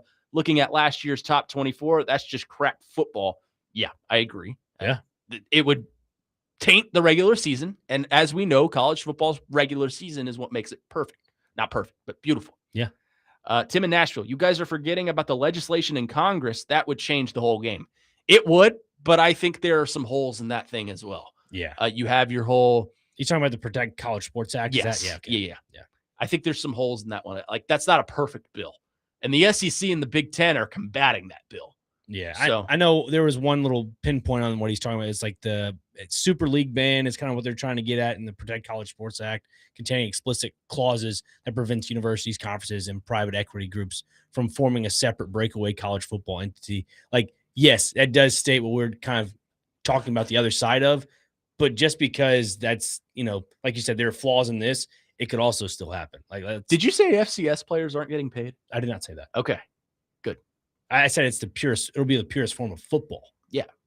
I don't know what Kevin in Nashville is saying. He's probably saying they're not getting paid at all. Like, that's his assumption of it. They are. Which they are. They absolutely are. It's not basically what I'm gathering from that text is probably saying it's not the same quality of FBS to FCS. No, I mean, Alabama is not going to be paying the same amount for a recruit as Chattanooga is. Right. But I never said that, though. No, I didn't think you did. Anyway, 615-737-1025 is the phone number. One final segment for us here on this Wednesday. And instead of celebrity birthdays, which Joe has taken over to Robbie and Rexroad, we'll play our game. Where are they now? Coming up next, right here on 1025 The Game.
Feel like we're at the club right now.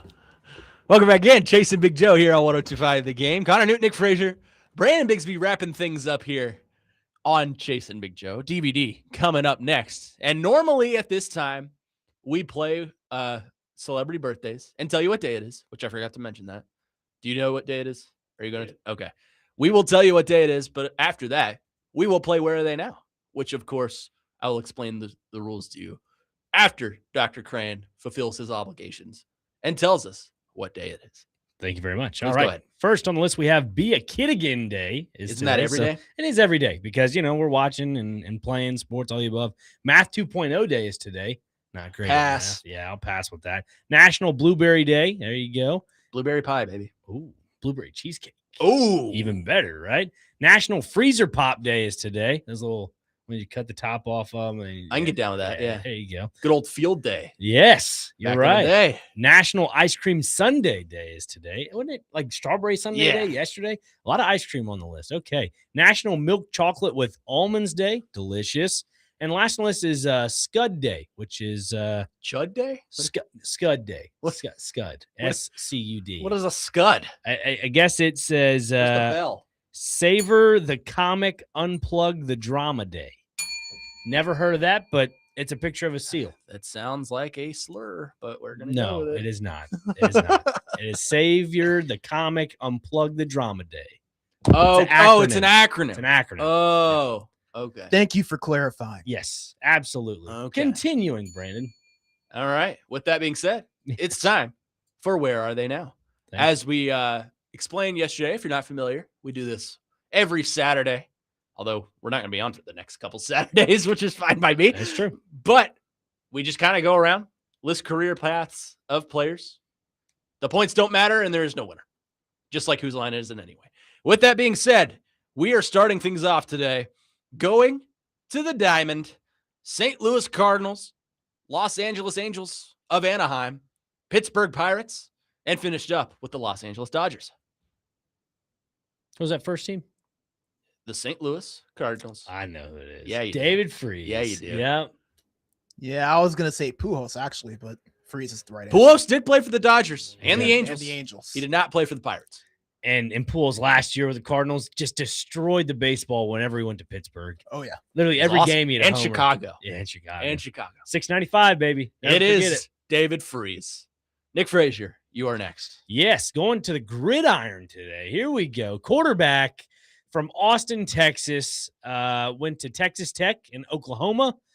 Played for the Browns, Panthers, Rams, and the Buccaneers. America's quarterback, Baker Mayfield. Yep, I was gonna say Baker as well. It is Baker Mayfield. Brandon Bigsby, you are up. All right. I also went to the gridiron for mine. Played his college football in the Music City at Vanderbilt. Uh-huh. Was with the Houston Texans, then the Tennessee Titans, followed it up with a stint with the Philadelphia Eagles, the Denver Broncos, and most recently with the Detroit Lions. I think I know who this is. Vanderbilt legend, Michael Pruitt. No. Oh, man. I felt really Trying good to about think. that, too. Oh, man. Who was the full? Oh, he played for the Bears. Oh, my goodness. We're both going to feel really dumb when we don't get this. What year did he graduate, Vandy? Or was last year with Vandy? He graduated 2016, was 20. drafted in 2017 in the second round. Oh, running back. No. No. Linebacker. Yes. Oh, my goodness. Not Zach Brown, is it? No, he didn't go. Oh, you were so Oh. Zach Cunningham. Zach Cunningham. I knew it was a Zach. I was like, well, I Oh. say Zach Brown. Didn't go to Vandy. I think we give it to him. Zach Cunningham. The points don't matter anyway. Yeah. All right, we're going to the ice here, everyone. This player played or started off with the Tampa Bay Lightning, then to the Philadelphia Flyers, Washington Capitals, Florida Panthers, currently with the Anaheim Ducks. Is this Nashville hates him all the time? Is that what I'm getting at? Is this Corey Perry? No, it is not Corey Okay, Perry. right. I heard Anaheim Ducks. It kind of zoned He out. there. did. It's just a random hockey name that's been floating around my brain for like a Go few ahead. days, and I don't know why. He plays for the Ducks now. Where do you say he started again? Tampa Bay. It's not Chris Kreider. No. Gosh, Tampa Bay. Is he a forward? He plays defense. Oh. Hmm. Why do I want to say Ian Cole? You're close. Radko Gudas. Radko Gudas. Would have never got that. Who is just randomly floating around in my brain right now. I don't know why. He just is. Nick Frazier, you're up. All right, back to football here. Going to the running back position. Went to Kentucky. Yes, he did. And yeah, you're right. So you already know who it is. I have an idea, yes. Okay. Was he drafted by the Pittsburgh Steelers? Maybe. Then went over to the Detroit Lions? Maybe. Snell, yeah. Where did he play last? Good question. It happened this year. He played this year? Yeah. NFC or AFC? Neither. Oh, in the UFL? Yes. Or no, it's CFL. Did he go back home? Play for the Louisville Kings? You're spot on. I didn't even have to say anything. I love it. Good job, Connor Newt. How about that? I know my cats, baby. I know them. Brandon Bigsby. All right, we're gonna take it on to the hardwood this time. All Oh, right. all right. I mean, you're trying your luck here, pal.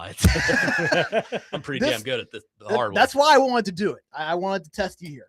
All right. This player is from New York City, New York. He played at USC during his college days. Mm-hmm. His teams in the NBA, the Chicago Bulls, Uh-huh. the Oklahoma City Thunder, Mm-hmm. the Minnesota Timberwolves, the New York Knicks, the Washington Wizards, the New York Knicks again, the Detroit Pistons, the Charlotte Hornets, and most recently, the Memphis Grizzlies. Oh, boy. Is he a point guard? No. Oh, I was about to say Chris Dunn, but I don't think he played at USC either. Center.